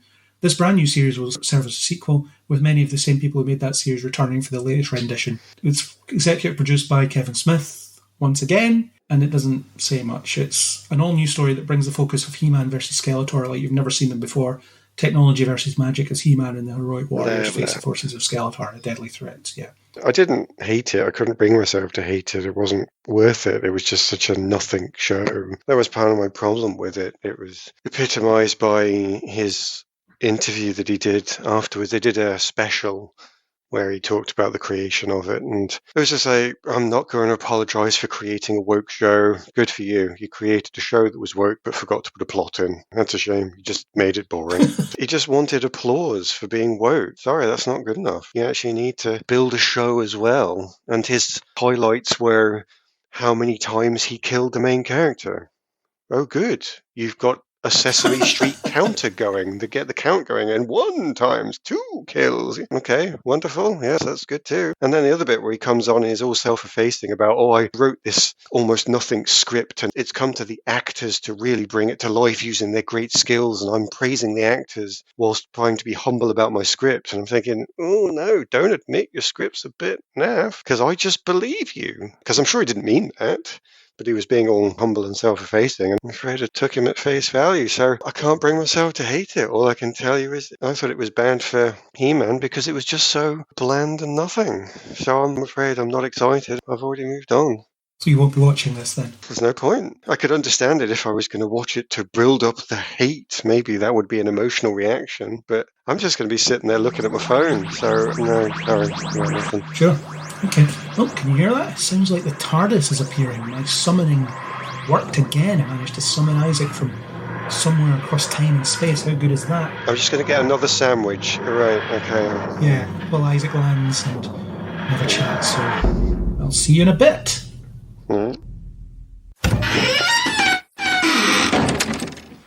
Isaac, right on time. I guess you got my message that I carved into a diamond mountain. Yeah, we're making a habit of these little drop-ins whenever there's filming news. I'm running out of creative ways to leave messages across time and space. Just go back in history and kill the version of you that's carving into the previous one. That will start some kind of paradox, won't it? Maybe that will summon you. I'll just create a paradox. Maybe. So, Doctor Who, there's some news. The article I'm going to refer to that will kick off this thing, because you will be more well versed in what else is going on than I am, is that Neil Patrick Harris is going to be recording scenes around the 60th anniversary, which doesn't necessarily mean he's going to be in the 60th anniversary. We'll talk about that in a bit, I think, because I think they're being very deliberate with our language, but who knows. But apparently he is going to be playing a character that is the greatest enemy the Doctor has ever faced. And there's a picture of him revealed with old agey makeup, with weird glasses. He looks a bit shifty. What do you think of this? I love Neil Patrick Harris. So glad he's going to be in it. And there's already a higher caliber of guest stars now that Russell T Davies is back, rather than what Chris Chibnall got, which was Chris Noth. I think that was his biggest guest get. Stephen Fry, I suppose. Yeah, Stephen Fry, Lenny Henry. But yeah, Neil Patrick Harris is really excellent. Obviously, he worked recently with Russell T Davies in It's a Sin. Yes. Like I said, an excellent get for I'm assuming, major villain. The greatest enemy the Doctor has ever faced. How many times have I said that before? Every season, the greatest enemy the Doctor has ever faced. But this is the next one. The working theories I've come across are that he might be another face of the Great Intelligence, or he might be the Valeyard, which is the weird in-between incarnation that put on trial, I think. Something like that. In Colin Baker Times, Valeyard, he was in between the 12th and 13th Doctors, which doesn't really work anymore. One of the rumours, there is a character very similar to the Great Intelligence. There's a series of Doctor Who villains scattered throughout both the original and new series called the Eternals. It's just like an umbrella group, usually for any character that's kind of like a god. Just like in Marvel Comics. Essentially, yeah. It's that idea. It's when they need an ultra-powerful person. There's one called the Toymaker, who's the first one. Or the first time one of these characters appeared in the show in 1964, I think, or 5. One of the two. That's the biggest rumour, based on number one, that picture that they released with a thingy where he's got the pliers, bits of gear, and his apron and stuff. And again, they released another picture for his birthday. He was filming on his birthday, and he's wearing a sort of old-fashioned tuxedo with a made-up kind of like dummy face, painted on eyebrows and accentuated lips and eyes and stuff. And also it's considerably younger looking than the first picture. So it is looking like this is someone who can take a form. They're not limited to one form. Example Returnals that have shown up. Great Intelligence. In Flux, we had Time. And if you remember Series 11 or Series 12, there was a story called Can You Hear Me?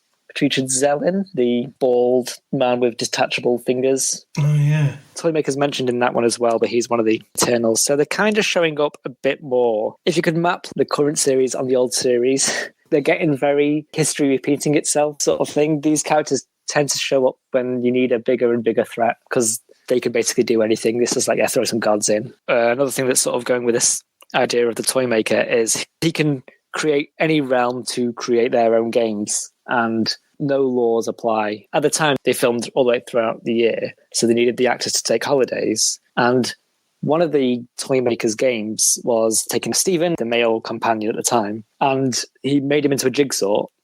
And when they put him back together, they put the wrong face on the jigsaw character. A creative way of allowing the actor to take 2-3 weeks off while another actor runs around as Stephen for a bit. Okay. I think with a lot of the stuff we have, again, also filming this area, we have the return of David Tennant. I don't know if they've released any official pictures, but his costume is different. He's got a new coat, yeah. A tartan coat, blue. We have Yasmin Finney as Rose. Again, not yet been mentioned if this is someone else called Rose. It'd be a coincidence if there's no connection between David Tennant's Rose and this Rose. We have Donna with the Rose character. There is some rumor that maybe it's Donna's daughter and Rose is a fragment of the memory. People's theories going a bit wild. You think maybe it's some latent memory she might have had of knowing the Doctor and pick that name as a possibility for choosing that name, I guess. Yeah, I don't want to see too much of the filming stuff because sometimes it kind of ruins the fun, but checking for this, apparently they've mostly been filming their scenes together, those two actresses, and you've had also other members of Donna's family, like Bernard Cribbins has made appearances, so I think the sort of idea is that she's in that family in some way,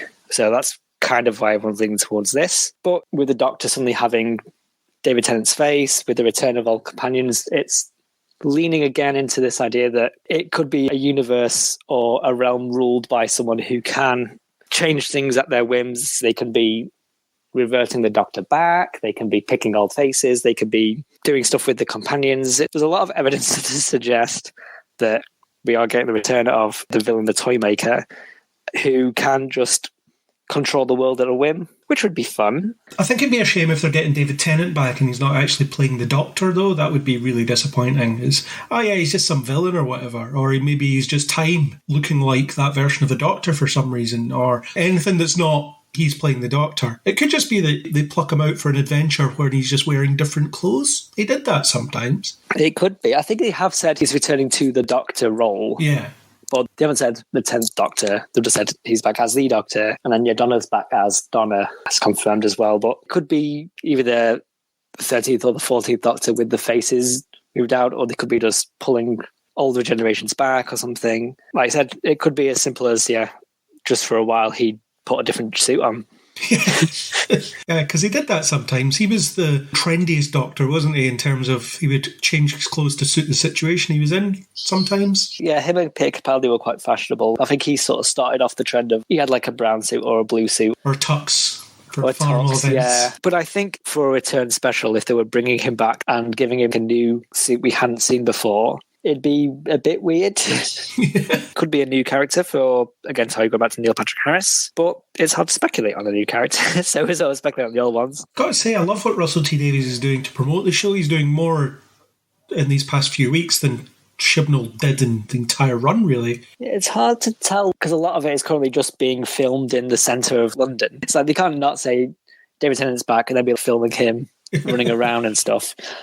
Though another thing is, he has said a lot of the rumours for the 14th Doctor casting were him and his team just putting names out there. All right, okay. After they announced Neil Patrick Harris and not said who he was, part of the set was added to include a toy shop with Toymaker of the Year written on the sign next to it. Could just be a big old tease. Exactly. If they were going to do that, we need to announce him. We need the Toymaker's toy shop with the word Toymaker on it.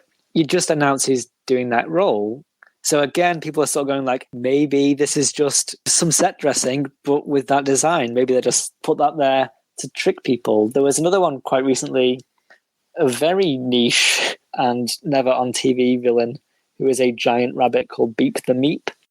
From Marvel Comics did some Doctor Who comics in around the 1970s. And one of these comic villains was called Beep the Meep, and it was just a giant space rabbit. And a giant rabbit's been seen film.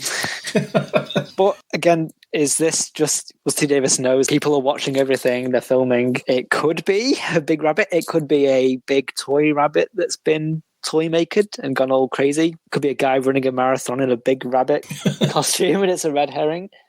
But I think there's a lot, or at least I hope there's a lot of stuff that we're seeing or that's being seen on filming that's just to mess with the internet. It's a weird thing to budget in, but I like to think that he has the money to go like, just wheel out a Dalek and like leave it in an alley and just see what happens. It's not in the story, but just put one there. Well, he was always fond of putting little winks and nods that didn't have anything to do with the story itself. It's just you see a sign or whatever, but he's also quite good at generating hype. And it's weird, the stuff you're talking about is only going to really entice a subset of the fandom. Anybody that even started with the 2005 series won't know any of what's being talked about here. So it'll just be like, I don't know what any of this means. And Neil Patrick Harris, the picture they've released doesn't really tell you anything, other than it kind of looks very Doctor-ish in a way because it is a clear look, if you know what I mean. It's a bit like when they put pictures of Bill Nye and it's like, look, he's got a bow tie, maybe he's the Doctor. Yeah, it's a deliberately Doctor-y look that they've given him in that one. Or mastery look or whatever. It's, Time Lordy. But I think with the other ones going out, in that one, he's kind of old, he has the little glasses. It's kind of the guy who made Pinocchio-ish. Yeah. Geppetto, yeah, like the woodworker thing. And then again, I will follow the other image of him filming where he's set up as a much younger man. It could be a case of this one looks doctory because it's a mockery or it's a go. But I think if they did, I'd really like it if it was that character because it does sound like it's just a really fun idea. I don't know if we've tried about this, but they haven't said it's just one special. Yeah, they've said scenes around the 60th anniversary, which suggests that there's things happening that aren't in the 60th anniversary. And one of the things I read was it could be a series of maybe shorts or maybe even episodes that are setting up the plot. So you have the 10th Doctor, for example. David Tennant picks up a part of the plot that's then something for whoever the main Doctor, Ncuti Gatwa, I guess, to remember later on. Sort of an extended version of that bit in the 50th where it's the Doctors have all been working on the calculations whenever they've got 5 minutes across all their lives. Yeah, it is a thing I'd really love to see them do on TV. They do it a lot with the Big Finish work because it's much easier because you have access to every Doctor. Doesn't cost a fortune to connect them and stuff. Yeah, it'd be great to see on TV a story start with David Tennant's Doctor. Maybe Peter Capaldi picks it up for an episode. It's like, oh yeah, I remember this like 200 years ago. And then, Ncuti Gatwa has to solve a plan that could span whole incarnations of the Doctor. And they all get wrapped up. They could even do it out of order. That'd be also very fun. David Tennant's episode could be episode 2 of a trilogy, and maybe Ncuti Gatwa or Matt Smith or someone. A later Doctor does earlier things, and then remembering forward what we as the audience haven't seen yet, but that character's experience. It's a good excuse to go really fun with the time travel and tell the story backwards in a way, which would be entertaining. Yeah, because we've never really had that before. We had this non-linear continuity before in the sense that the word Bad Wolf gets mentioned everywhere or the word Torchwood gets mentioned everywhere, and then you see the creation of Torchwood after it's already been mentioned sort of thing. But they've never really done a thing where a story spans multiple Doctors, really, because it all gets wrapped up within a single season, which is fair enough because that's the way that television works. But it could be interesting to have. I started investigating this a few lives ago and then I lost track of it and now it's back again. That could be really cool. Yeah, it's a great way. Again, this new series has been on, like I said, 2005. It'll have been 18 years. Yeah. It's running out of new things to do. So it would be a lot of fun to have a multiple Doctor spanning story that's not just like, oh yeah, they meet up again and have some banter. It's actually like, oh yeah, no, this takes place over a significant portion of their whole lives. Yeah. And they're just dipping in and out of it. And they've established there's infinite lost Doctors. They haven't said how many times the Doctor has regenerated since the Joe Martin incarnation or even before that and things like that. So there's certainly lives where they were known as the Doctor without remembering that they were known as the Doctor. So their earliest memory is being William Hartnell and choosing that name and leaving. Yeah, there is space, like I said, not just with Joe Martin. They could get, I was going to say a big name there. It could be Neil Patrick Harris. It could be, yeah. It could be a particular mean one. The first American Doctor, yeah. Yeah, I mean, there's no real greater threat to the Doctor than another Doctor. With an American accent, even. With an American accent, yeah. I'd like to see them follow through on the promise of the War Doctor, because I don't think they did. We'll probably do an episode on the 50th anniversary at some point. Probably before the 60th, I think it'd be good to talk about it. But as a summary, I think watching the trailers and stuff, you expected him to be quite a nasty dude. He's a guy that fights in a war. But instead, he's just a nice old man who draws on walls. Yeah, he's just a nice old man. Yeah. He definitely wasn't particularly like a cold general or a hardened soldier. Yeah, that's what I was expecting. Yeah, maybe he's like, oh, he's happy to send this squadron of people in to die or whatever else. He has to think on a universal scale or something, a distant, uncompassionate one, but he's just a friendly granddad. Yeah. I think Moffat was too afraid to compromise the Doctor as he was. So he is still the Doctor. He borrows a gun so he can draw on a wall, but he won't actually shoot anybody with it. Yes. Stephen Moffat's Doctor was quite godlike. Yeah. I think more than the other showrunners. Even when the Doctor does wrong, it's fine. Yeah, even Russell T Davies, this was him, but the Time Lord Victorious lasted all of 5 minutes. Yeah, they always sort of go like, oh, but what if? But then that's fine. Don't worry about it. Yeah, we don't want to commit to that, but I would like to see them commit to that. And then you could do that with another incarnation, a disposable Doctor that just exists to be the reprehensible one. I suppose from what I've heard, you've kind of had that with the Valeyard, or Valeyard, however you pronounce it, when he was about. He was the corrupted mid-regeneration or something like that. Yeah, no, it wasn't played amazingly well. It was fine. But yeah, they didn't do much with it. It was one of these throwaway lines. Oh, actually an evil you. It was standard megalomania, laughing and planning to destroy the world or whatever. So you could probably update that in some way if you wanted to bring that back somehow. Yeah, 100%. While you were chatting about, they could have just a crazy war Doctor, it's like, Neil Patrick Harris would be great. Oh, yeah. I know we've been chatting about the people who like this. It'd be great if he was just a crazy Doctor. I'd love that. It's funny how Neil Patrick Harris has been stepping up his villain game since How I Met Your Mother. I've only got 2 examples, Gone Girl and The Matrix, where he's played some pretty nasty people. Also, Count Olaf in Series of Unfortunate Events.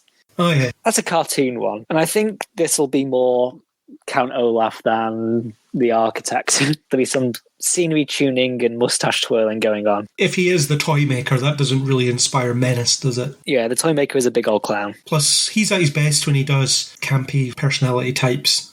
That's just his thing. It's his thing he's very good at. Yeah, that's what works. If anyone's looking to watch the original Toy Maker story, it's gone. You can't. I'm sorry.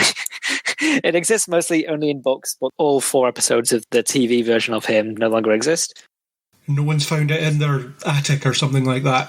No one's found it. There's audio and there's clips, but most of that character, his notoriety came from the 90s when he basically became Pennywise, just a universal evil god clown thing. So was he a Hartnell enemy then? Yeah, he's only appeared once on TV with William Hartnell. A lot of the villains that have come back in the new ones, they only appear once or twice, but then in the 90s or when Doctor Who wasn't around, in the world of like audiobook and comic, we've had characters like the Zygons, the Great Intelligence was another one, the Sontarans. They didn't show up much because they gained popularity off screen. Well, I think we will get, if it is a toy maker, it'll be more of a goofy one. But if Russell T Davies was a nerd in his 20s or whatever, reading this character in books as a sort of menacing Pennywise character, it could be the menacing Pennywise one. And then you had things like the Macra and the Krillitane. They appeared before, didn't they? But they were very different. Yeah, a lot of the ones that people remember the best, they just showed up once in the non-canon world.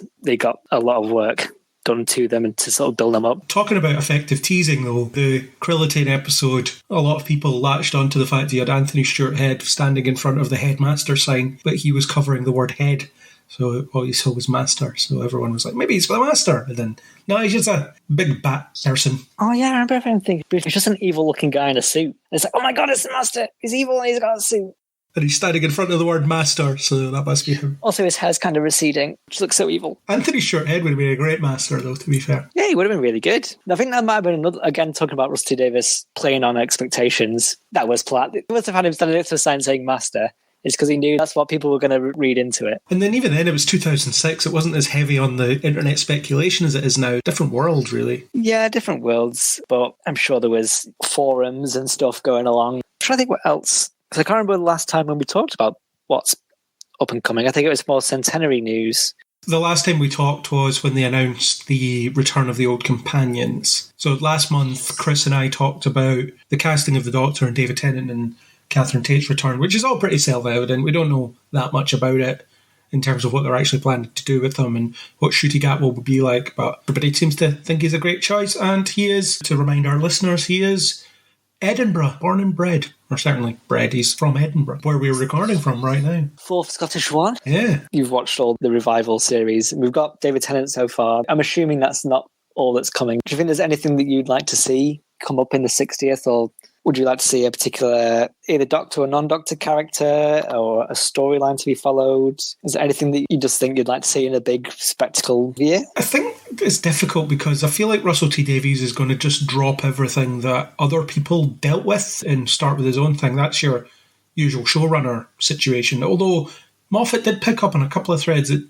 Davies left behind, such as the Time War, which he had to do for the 50th anniversary. He resolved that, really, in a way. I would quite like to see the resolution of Clara walking about with 1 second left, because she says she'll have to go back sometime to fix the timeline, so I would like to see that, but I don't think we will. And I would like to see a proper multi-Doctor story based on all the Doctors that we've had so far, and maybe a couple of old ones.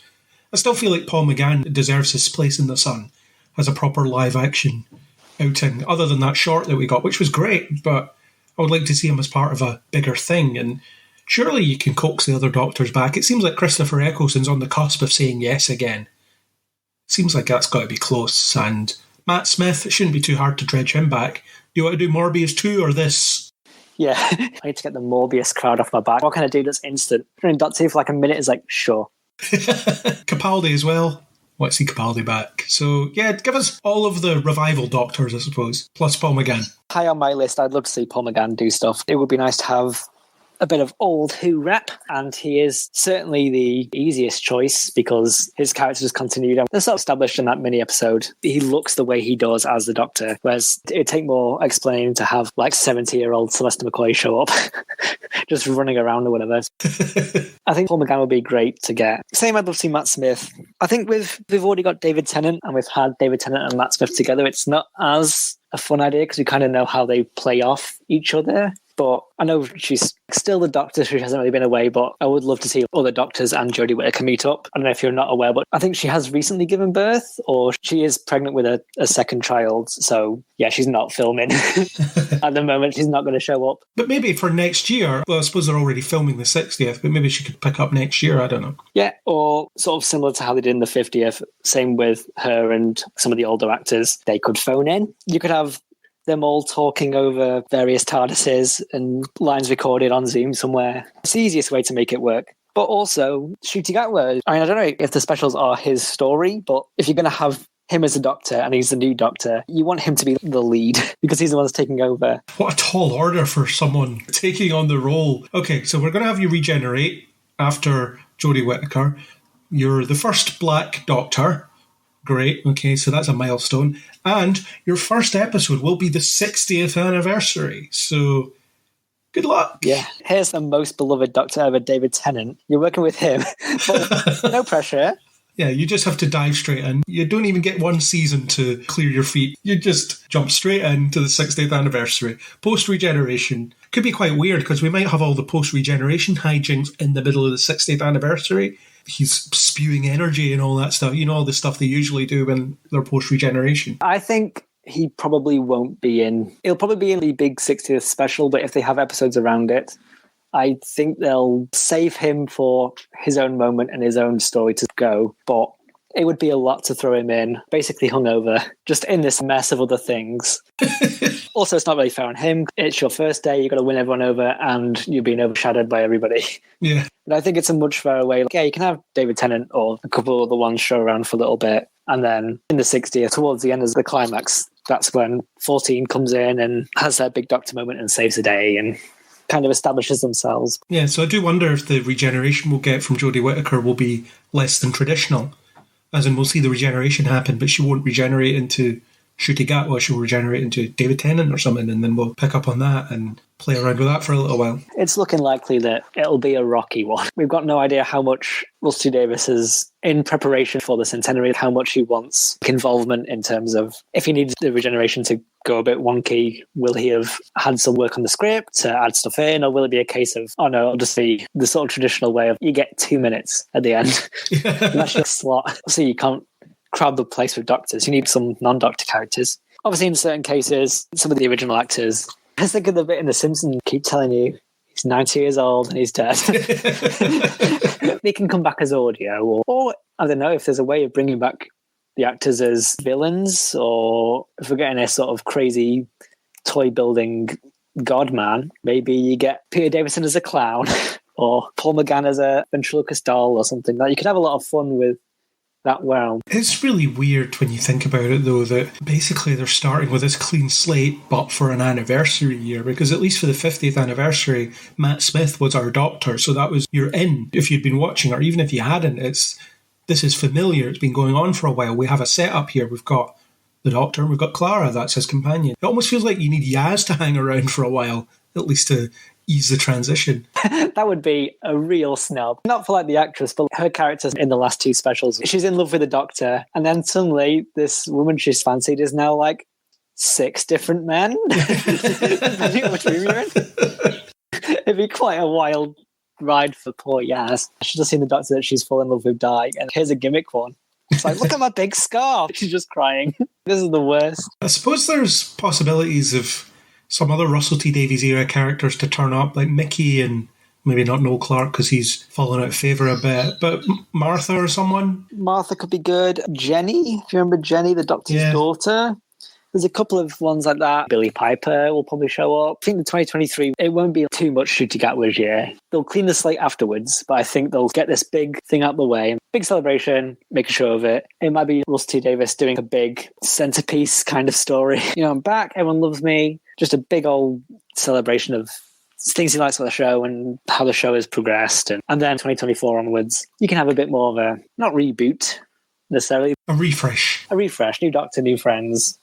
New aliens. Maybe he'll spend most of the 60th anniversary like David Tennant did, just asleep. Or maybe it'll be like one of those clip shows where it's like, do you remember when I was in this planet? And it's just showing David Tennant running around for a little bit, and actually he's just for it all. He pulls out his big 2,000-year photo album, just flicking through, and it's just a really awkward clip show. He remembers it slightly incorrectly, though. That's why the change in coat and so on. From the Doctor's perspective, it's been like 1,000-ish years. I think I wore blue. It depends if you subscribe to Peter Capaldi's million years punching a wall. Yeah, he might have spent billions of years punching a wall. Yeah. I think I wore blue. Yeah. I think I was this. I think I was this guy. That'd be great if it's like, I think I was this one, or I might have been the bow tie one, and then suddenly it's just Matt Smith's Doctor doing the same thing. It was a redhead companion, maybe it was Donna, maybe it was Amy, and it's just him trying to remember, and they're just swapping the visuals out. Bit of an unreliable narrator type situation. Yeah, it'd be quite fun.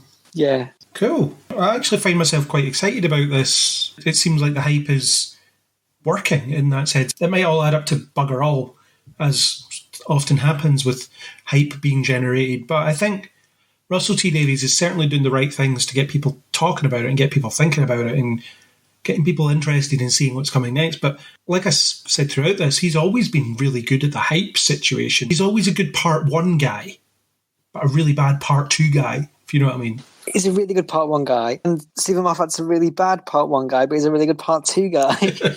He can do the wrap-up, and Russell Davies can do the threat. Collectively, they've got a really good finale.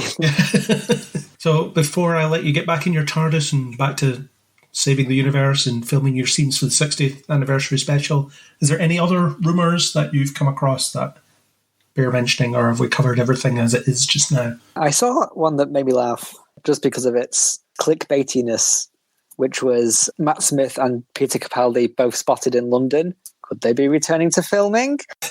No, it's just London. Everyone's in London.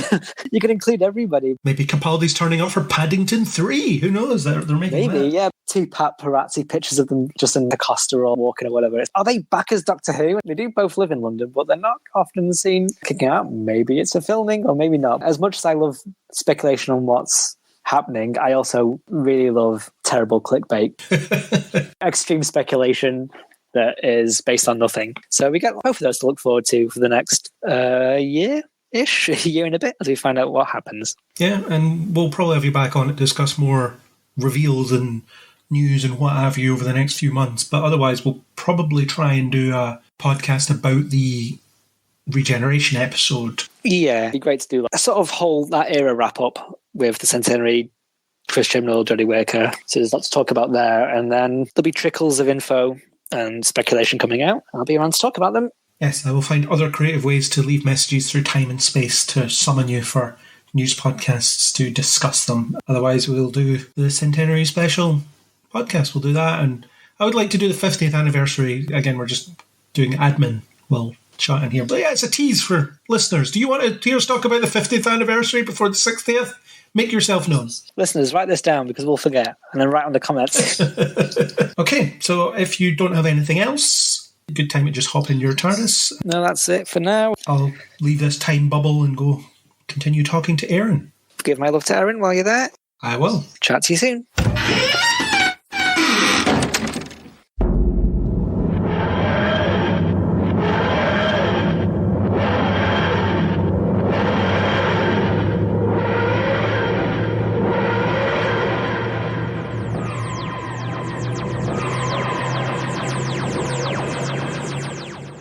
Okay, Isaac is now gone. How was your sandwich? That was sandwich. Good God, you were gone for 16 years. You time travel back to the wrong place. That's a lot of sandwiches. I've raised an entire family in this meantime. But is the time travel podcast out yet? I already did that ages ago. I keep telling you, I'm done. It's you and Chris that need to get around to doing it. It hasn't happened in our timelines yet. No. Yeah, it may have happened in Chrissy's. I don't know where he is in the time stream. Very confusing. Living this non-linear existence. Yeah, I just went into the future and got it done. I say, you guys are playing catch up. Yeah, fair enough. Well done for doing that. I hope it was good. I hope you enjoyed it. Well, we'll find out when I catch up and listen to it. Yeah. Speaking of a non-linear existence, actually, I forgot to mention this in the TV shows I was watching, but I watched The Time Traveler's Wife, the so far first season. Hopefully there'll be more. It was really good. Just wanted to add that in. I wanted to make sure that was mentioned. So if you like trippy, out-of-sequence love story stuff, watch it. Fair play.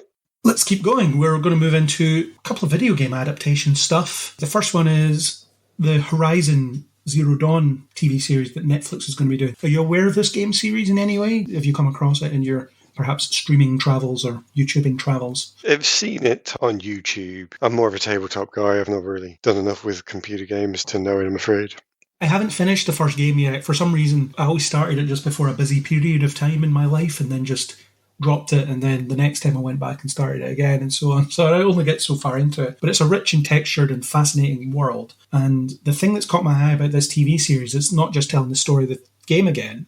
What it's actually going to be is going to sit alongside the story seen in the video games. It's supposedly going to be called Horizon 2074 and will shed light on some of the events that take place before the fall of humanity. That's cool. I like it. It's like, we have this world. You've seen this part of it. Here's another part of it. Rather than see this part again, but with actors. Yeah, fair play. I mean, it might retread. I don't know how the first game, how much detail it goes into about the fall of humanity and things, so it might just be retreading a lot of that. But at the same time, it's not just, we're just going to tell Aloy's story again. I'm on board just for that reason. Cool. Thinking outside the box a little bit. The game box, that is. Very good. This next one is something you might be interested in, but only for one particular reason. You must be aware of the Duke Nukem video games. From a long time ago, but I did play those, yeah. They're perhaps not catering to modern sensibilities in the way that they're set up these days. Yeah. And they did finally release Duke Nukem Forever, which was essentially the release date, as in we're never going to release this. But they eventually did, and it was just seen as a bit of a relic of a bygone age of gaming, both in gameplay and in terms of storytelling and so on. But they're going to have a go at doing a movie, and it's going to come from the Cobra Kai creators Josh Held, John Hurwitz and Hayden Schlossberg. So I know you're a huge fan of Cobra Kai. So does them taking on this material excite you? Well, I guess no, but I am a big fan of their stuff. But pick out a computer game adaptation that has been really good. It's really hard. Sonic or Detective Pikachu? I've not seen those, so fair play to you for doing it. I didn't even bother going to watch Doom when that came out. Oh, I mean, that's not very good. It's so hard to produce something that's actually going to be good. On average, you just make a naff adaptation that hails the film and everybody thinks, I remember that bit, and I remember that bit from the game. Well done, you've ticked the boxes. So I'm not excited. If it turns out to be amazing, great. But I've been tricked too many times. I can't assume a video game adaptation to a film is going to be good. My understanding is that Cobra Kai leans into I'm not sure what the right word is, but it leans into the particular style of Karate Kid, and it makes fun of itself in a way, or delivers it in a certain style. Well, yeah, but there were human characters that had lives that you could write stories around. This is going to be an action film with guns and shooting and punching and so on, and you have to put a story in it. Unless they do it as a satire of that kind of storytelling, with Duke Nukem being this inaccessible action hero type that doesn't have a place anymore, they could do that. They could, yeah. If they made a comedy action, that could be a good film. That seems like their wheelhouse, though, doesn't it? It seems like you wouldn't get them involved unless that was your angle or something like it. I don't know. I guess I don't necessarily trust that. I mean, the Mortal Kombat film was tongue-in-cheek. They didn't lean into making it a comedy, and I think that would be the same thing. I think they'll make a tongue-in-cheek film, but that's a totally different thing. I think once bitten, twice shy is too big in my head here, I'm afraid. But again, I'm old and cynical. Maybe you'll see a trailer and think, oh, they've done it. They've managed to make this something that's interesting. If they do, they deserve all the money they get from it, because they have tread a path that nobody else has been able to for 40 years. So fair play to them if they do. Okay, that's it for video game adaptation updates. The next thing is we have some updates about the Ted TV series. Have you seen the Ted movies? No. Okay. They are fine. And I think I enjoyed them more when they came out than I would now, because I eventually just got sick of the Family Guy style of comedy and enjoyed it at the time. But some things are not meant to be revisited, which is a bit of a shame that they're doing this. Seth MacFarlane said, "For me, the challenge was really, how does this character exist in a world without Mark Wahlberg?" I think a lot of people would like to exist in a world without Mark Wahlberg.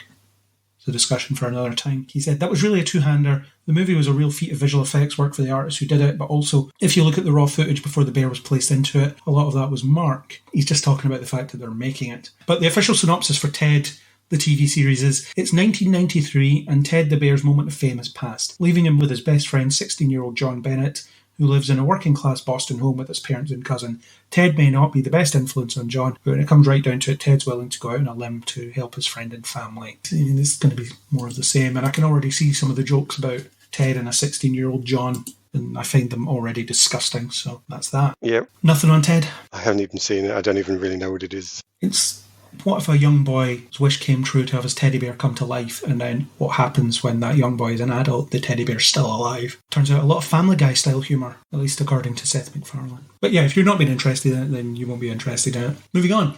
Deadline have reported that Jenny Klein has signed an overall deal for television content with independent studio Entertainment One. One of the things that she'll be doing is show-running the Power Rangers series that's currently in development at Netflix. She'll collaborate on the series with Jonathan Entwistle, who's overseeing the Power Rangers universe under a deal.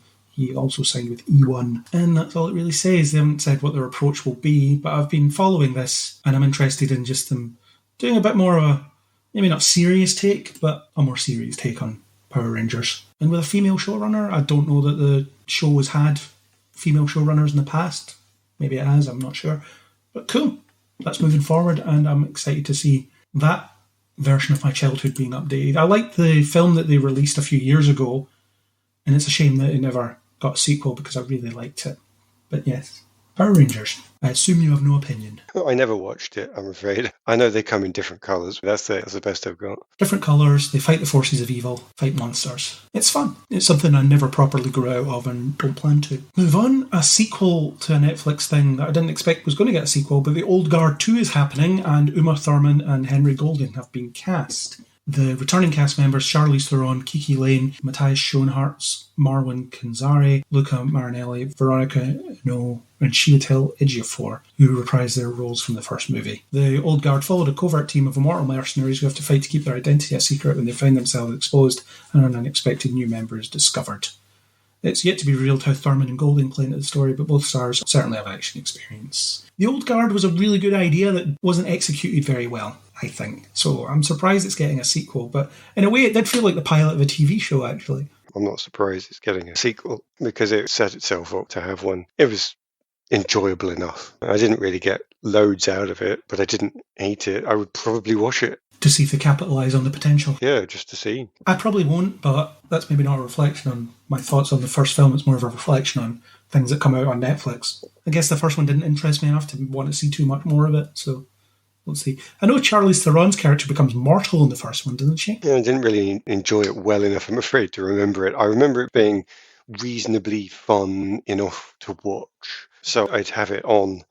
I wouldn't seek it out, but if it came on, I wouldn't turn it off. Okay. Next up, I teased this earlier, Pinocchio is getting another adaptation, this one from Guillermo del Toro. He's doing it as a stop-motion film, which is interesting, almost a lost art. When asked about the project, he says, "I've always been very intrigued by the links between Pinocchio and Frankenstein," Del Toro tells Vanity Fair for the exclusive first look.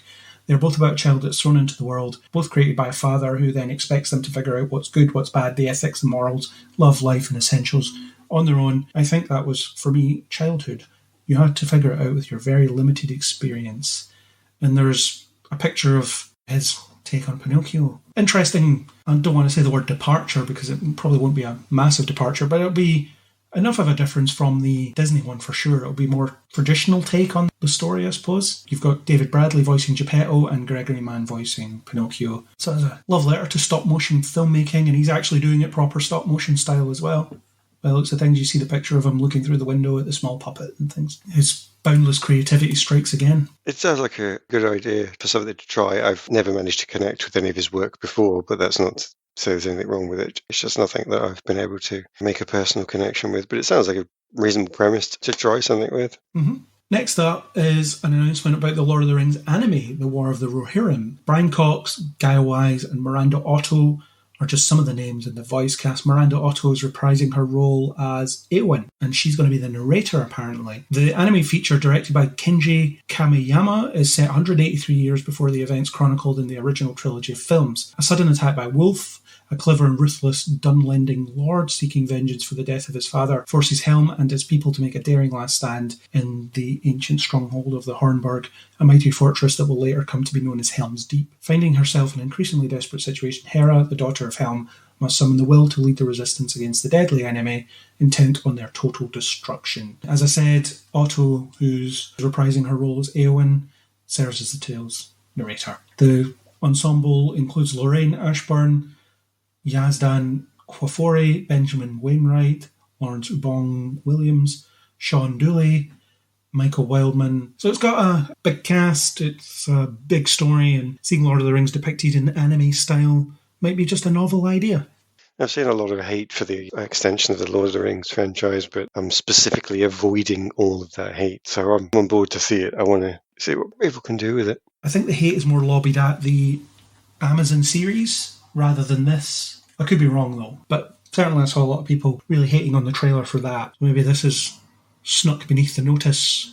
Who knows? Next up, there are 3 Avatar: The Last Airbender animated films in development at Paramount. Not to be confused with James Cameron's blockbuster series. It's based on the anime-influenced TV series about a boy who can manipulate water, earth, fire, and air. The popular animated show aired on Nickelodeon from 2005 to 2008 and inspired a spin-off titled Legend of Korra, as well as an upcoming live-action show on Netflix. But they're doing another 3 animated films.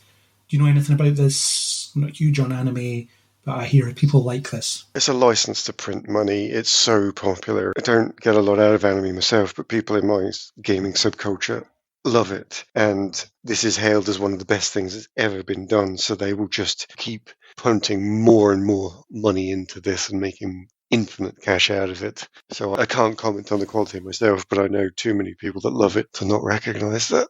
Sure, people that love it will love this, hopefully, and hopefully it'll do justice to the other stuff that has been associated with this property. Still on anime, we are going to be getting a live-action adaptation of One Punch Man. Justin Lin, who directed some Fast and Furious movies and Star Trek Beyond, recently left Fast 10 or Fast X for reasons that are attributed to not liking working with Vin Diesel anymore.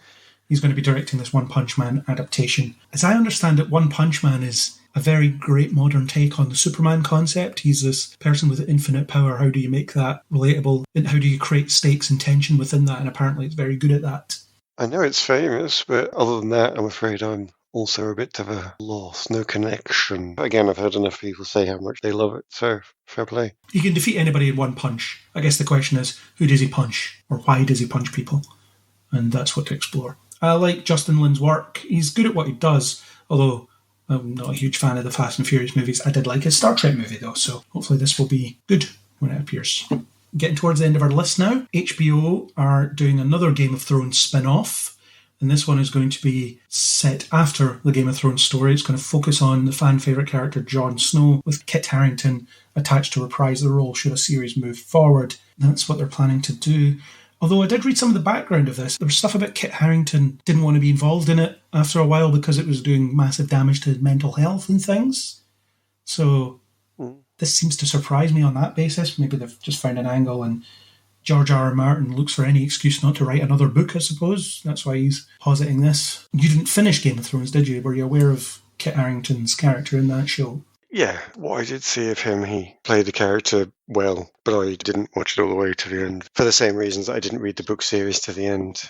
I lost interest, too many characters, and the TV series was more about the display than the story. And the main character, Khaleesi, seemed to be from a different story than the one I originally started reading. I read a medieval political show, and then it turned into magical fantasy where she is the saviour of the world. I thought, well, that's not what I started out with, though. It might be interesting to bring it back to Jon Snow, who's human, and have it as a human plot again. Maybe that's how I could get back onto it. Refine the focus a little bit to one guy and his satellites of people, I guess. Yeah. No, fair. I won't watch it because I just have no interest in the Game of Thrones setup, really, so this isn't going to get me on board. I said that about the trailer for the prequel spin-off.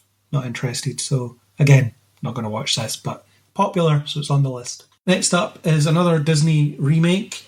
Guy Ritchie again doing a Hercules live action movie. It's one of those weird things. We've got so many Hercules movies and now we've got Disney Hercules again. Avengers Endgame directors Joe and Anthony Russo are producing the film and hired action specialist Dave Callahan to write a first draft. Presumably he's just going to copy what the animated one did. As far as I know, it's not one of the most celebrated animated Disney movies. I have seen it, but I don't remember very much about it. It's just the latest in this line of we're going to keep doing these, so fair enough. Not even seen it, I'm afraid, the original. It's not one of the classics, so I wouldn't rush to see it. I don't remember it that well. Maybe I'd love it if I rewatched it. Moving on, better news. Paddington 3 is moving ahead, and it's found a director and a concept. Dougal Wilson is going to be doing it. He's an award-winning advert maker, or commercial for our American listeners. So a bit of a departure from Paul King, who did the first two, which is fine. Depends if he's any good at it. Paul King's doing the Wonka, Charlie and the Chocolate Factory prequel spin-off thing. But this one's going to be called Paddington in Peru, and it will begin principal photography in 2023, filming on location in both London and Peru. Interesting, Peru playing Peru. Unless Peru's London and London is Peru, that would be weird. I love the first two Paddington movies, and I have no reason to assume that this will be any different, even though it's directed by someone else. I'm really looking forward to them doing that. It's so warm and lovely and optimistic and positive, and it's just so nice to see that just leaning into that. A big thing in the first film was London is so impolite in the modern day, but you've got Paddington who's polite. When it was originally released, everybody was expressing good manners and stuff, but you've got Paddington bringing back good manners to a more cynical place, so I love that as an idea. He's just this ray of sunshine and positive influence in everywhere he goes. The films do that really well. Cool. So if you haven't seen them, watch them. It will be heartwarming. Will do. Last item on our list is Neve Campbell won't be back for Scream 6, and it's about money, basically. She said, as a woman, I have had to work extremely hard in my career to establish my value, especially when it comes to Scream. The actress said about her turn in the $744 million plus grossing global franchise. I felt the offer was presented to me did not equate to the value I have brought to the franchise. It's been a very difficult decision to move on. To all my Scream fans, I love you. You have always been so incredibly supportive of me. I'm forever grateful to you and to what this franchise has given me over the past 25 years. Can't say fairer than that. She feels like she has more value to the franchise than they're willing to pay her, and she is able to walk away from that because she doesn't feel like they're compensating her fairly. Then I have no issue with that at all. They won't pay attention until someone does, so yeah. Yeah, and she's had overwhelming support over it. Obviously, she's had her detractors about the, oh, you think you're value to this franchise? Well, yes. However, I think the Scream films should probably move away from that original cast, because how many times can the same group of people survive lethal encounters like this? Is that part of the joke? Kind of, yeah. The Scream films are unique in the sense that it's the characters that persist rather than the slasher or the antagonist. So Halloween, you've got Michael Myers. He persists through it all. Jason Voorhees in Friday the 13th and so on and so forth. Whereas in this, it's these characters that persist, and then the franchise continues finding other reasons for different people to copycat that original killer. So it makes sense as an idea, and it does good satire on Hollywood and horror and everything else. But I do think moving on with new characters is probably the best thing for the franchise. They'll probably still get one or two back. Well, they already have with Hayden Panettiere, but other people can come back or not. So we'll see. But she's not, because they're not paying her enough. Unless they put another offer on the table and she takes that. We don't know. Mhm. You a fan of the Scream franchise? I have seen the first one, but I can't claim to be a fan because I haven't faithfully watched all of them. Fair play. Okay. Well, that is the end of our list. Congratulations to us for making it through it. That's amazing. We covered June trailers and news, and we'll do the same in July, and we'll do the same every month until the end of time. I don't know. That's pretty depressing to think about as a prospect. But anyway, end on a positive note. We did it, and we discussed some stuff, and we have potentially things that we might want to watch in the future. So I'd like to thank Neil Stenson for the supplied music. If you like what you heard, please do hit that subscribe button on Spotify, Apple Podcasts, anywhere you get your podcast. Probably where you're listening to this, there's a subscribe button somewhere. So please hit it. And if you're on Apple Podcasts or any of the places that have rating possibilities built in, please do give us a rating. And there's numbers of stars. I won't ask you what number of stars we should get, because you will find some way to brainwash people into saying give us 1 or something. Yep, I might do. So give us 5 stars, please, and comment if you feel we are deserving. If you want to discuss any of the stuff we brought up here, or anything else really, you can hit us up on Facebook or Twitter under Kneel Before Blog, or leave us a comment on kneelbeforeblog.co.uk. And as always, we hope you'll join us next time on Kneel Before Pod.